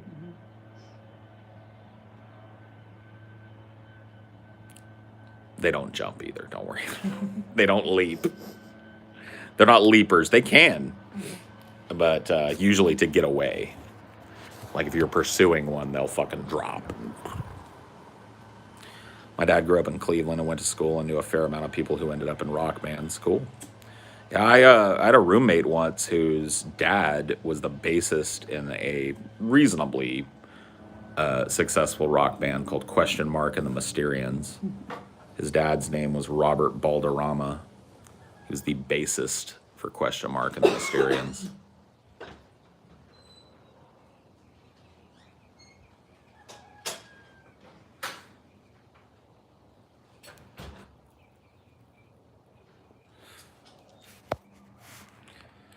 I kill spiders because I'm kind of scared of them and I don't like being uncomfortable in my own house. Wrong place, wrong time, circle of life and all that. Oh yeah, it's different, right? He's not in my house though. He's outside my house. He's on my porch.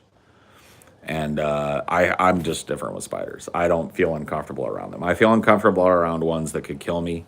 So if he was like a fiddleback, like a brown recluse or something like that, I'd kill him. If he was a black widow, I would kill him. He's neither of those. He's just a big old wolf. I'll show you guys, man. He's really splayed out now. He's beautiful. I don't know if he'll let me approach him. I guess we'll see. Or her. This very well may be a female. Let me let Dinoaur in here, so that's not a problem either. Come on, D. You're gonna go inside. I want to get a look at our little friend here, which means you gotta be inside. Come on.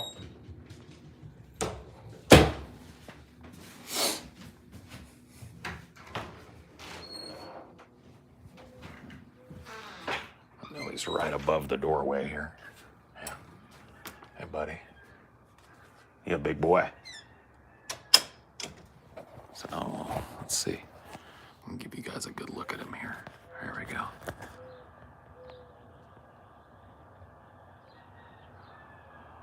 Just a big old wolf.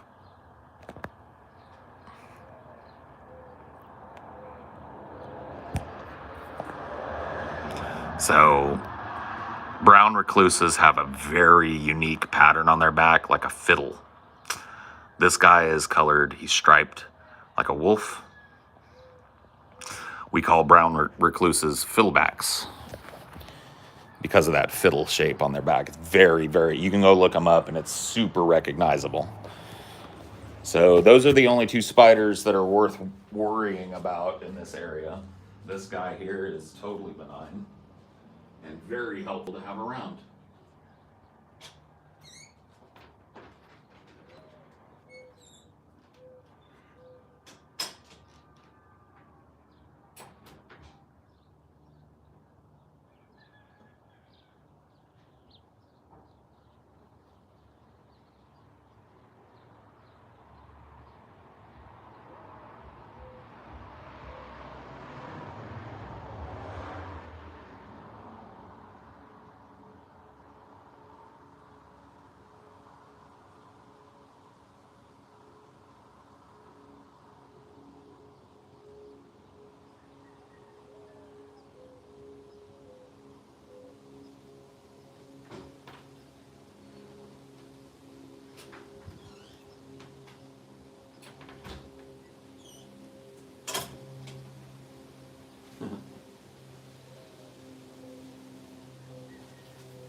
That thing would actually keep me from smoking out there. Sorry. I don't mean to make people... I know a lot of people are arachnophobic, so my apologies if that creeped you out.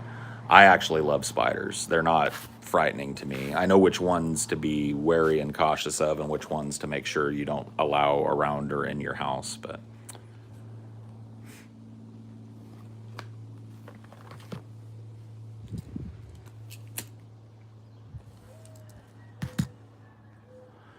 I like snakes and other insects, don't bother me, but spiders do something for me. Yeah, I mean, it's a common phobia, so I totally understand what you mean.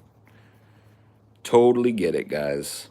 Anyway, I've been doing this for quite some time, haven't I? You guys want to do some rapid fire questions before I wrap this up? That seems to be pretty good. Rapid fire Q&A. This is a long one, man. I've been sitting out here for quite some time this morning, and it's been fun. But let's do a little rapid fire Q&A here at the end. I've never had a yellow garden spider nest near my house. Yeah. I'm going to go ahead and move in and chill out for a little while before it's time for me to get ready to go to the movies today.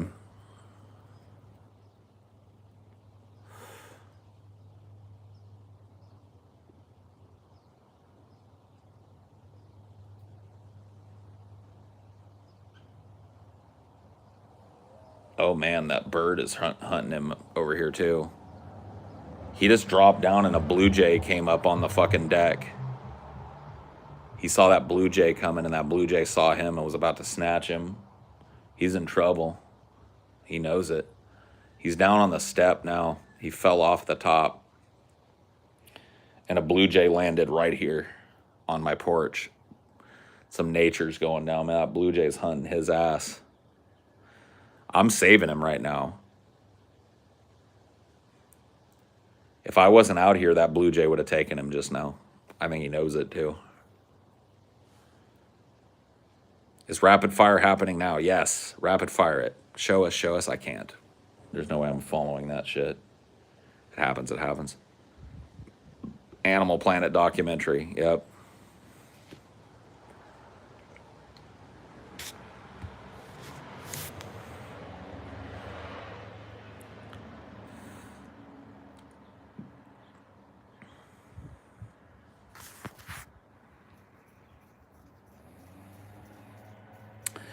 Rapid fire me. Come on. Hit me with the questions. Let's wrap it up. Peanut butter and jelly or peanut butter and banana? Peanut butter and jelly. Oh, man. God damn it. Hold on. Wait a minute. Pause the rapid fire.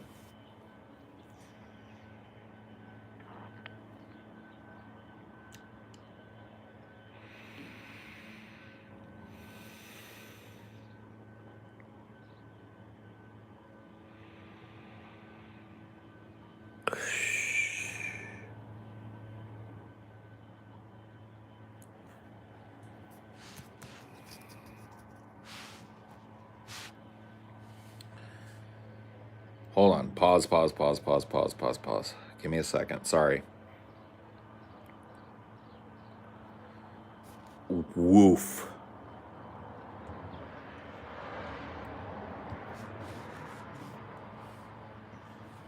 I'm fine. Oh, wave of nausea. I'm fine. Wave of nausea. Like really intense nausea for about 20, 30 seconds there. Yep. Woof. Man, oh man, Shevitz. That was yucky. Yeah, PB&J. That was weird, dude. It just happens. Sorry. It just like I get like real wave of nausea. I've had them my whole life, so yes, I've been tested. Morning time nausea is just something I've lived with my whole life. Zucchini bread or banana bread? Banana bread. You scared me for a second? No, dude, if I'm having a heart attack or some shit, I'll tell you. Ishmael or Endgame? Ishmael.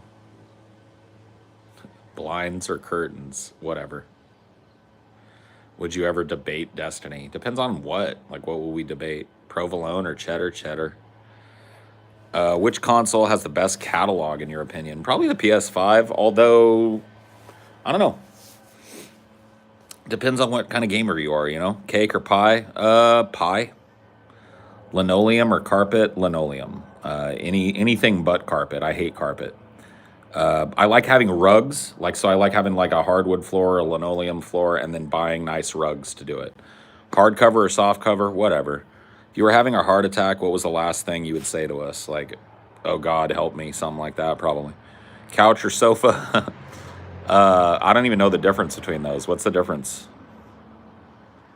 Sword or axe? As much as I would like to say axe because it fits the Gimli motif, I'd probably go with a sword over an axe, to be honest with you. Tile or wood? Whatever. Vinyl or CDs? Neither. I don't really do physical media anymore. Yeah, favorites are allowed, but I might ignore them. I mean, like, you hear what's happening. Walnut or maple? I don't know. Cereal or milk first? Cereal, then milk over the cereal. France or Germany? Who cares?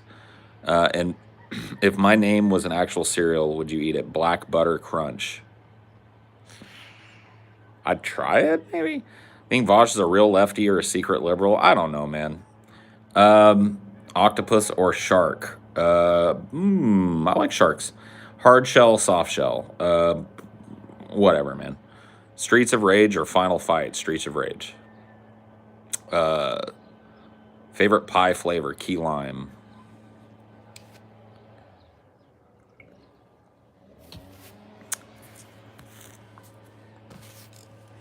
I've seen Vosh defend pedophilia 4 times. Well, I've seen the one that people always use, the vegan gains debate one. I've never seen any of the others. Coneheads or Weekend at Bernie's 2? Coneheads. Animal Crossing or Stardew Valley? Animal Crossing. Beer or wine? Beer. These are like either or questions, which I'm fine with. Water book or movies book? I mean, these are kind of lame. Whiskey or gin? Gin. We can do these either ors if you guys want to use that for our rapid fire, but they're kind of lame. Did you ever get your couch from IKEA? Yeah, I did. Best Kurt Russell character? Snake Plissken. Any plans to play Mass Effect Legendary Edition? Probably not. What movie you seeing? Quiet Place 2. Bigfoot or Yeti? Whatever. Best fictional villain? I don't know. It's a good question. There's a lot of really great fictional villains. I have my personal favorites. I really like Baron Harkonnen. Ever seen Blue Collar 1978? Doesn't ring a bell. How do we destroy Amazon? The workers have to rise up against it, and people have to support them. What question would be the most fun for me to answer? That's for you to find out and for me to discover. Anti-hero or villain? What's the difference? Nescafe or Maxwell House? Maxwell House. What's the best obscure horror film in your opinion? Depends. Depends on what you consider. There's a horror film called Hexen that not a lot of people have seen that's very obscure and very crazy. I love the original Deus Ex. In fact, the original Deus Ex has some of my favorite video game music ever. In fact, the UNATCO theme may be my favorite piece of video game music ever made. Wolverine was an anti-hero, dark good guy. Yeah, okay, maybe. Doesn't he cross over into villainous territory from time to time? He sure does. Have you opened your third eye? Prying open my third eye. I have.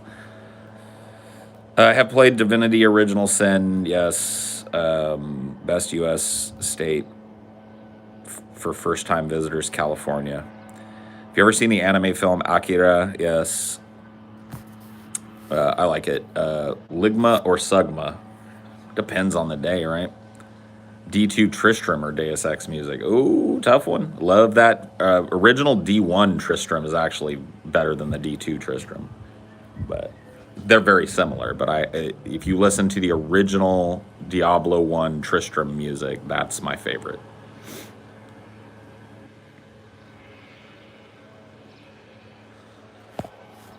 What makes Paul Atreides? Do you call him Paul Atreides? It's Atreides from Dune. Such a compelling character in your eyes. He is an unknowing villain.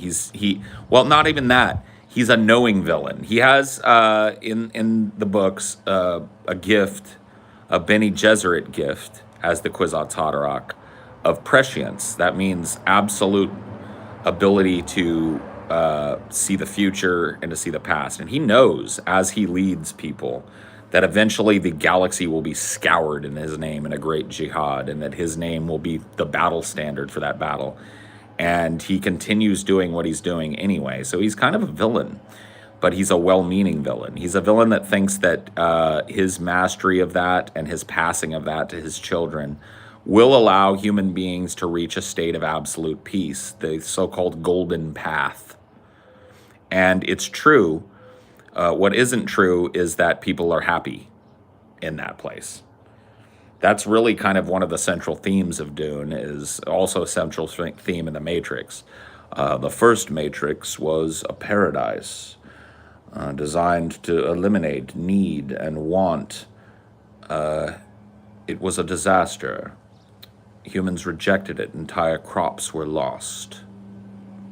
Favorite classic Universal horror movie? Ooh, I don't know. I'm really partial to the original Bela Lugosi Dracula. It's just, I love him. I really think he's a really amazing like presence on the screen. Most annoying fan community, in your opinion? I don't know, like these adult animation fan communities for sure. Whether it's like hardcore anime geeks or people that like feel like they're the only people that know about Rick and Morty or Steven Universe, which I know even less about, but I've ran into those people. They're just such fucking pushy, evangelistic fans. Best Tales from the Crypt episode. Ooh, man, that's a roughie and a toughie. I love a lot of them. Split personality, maybe.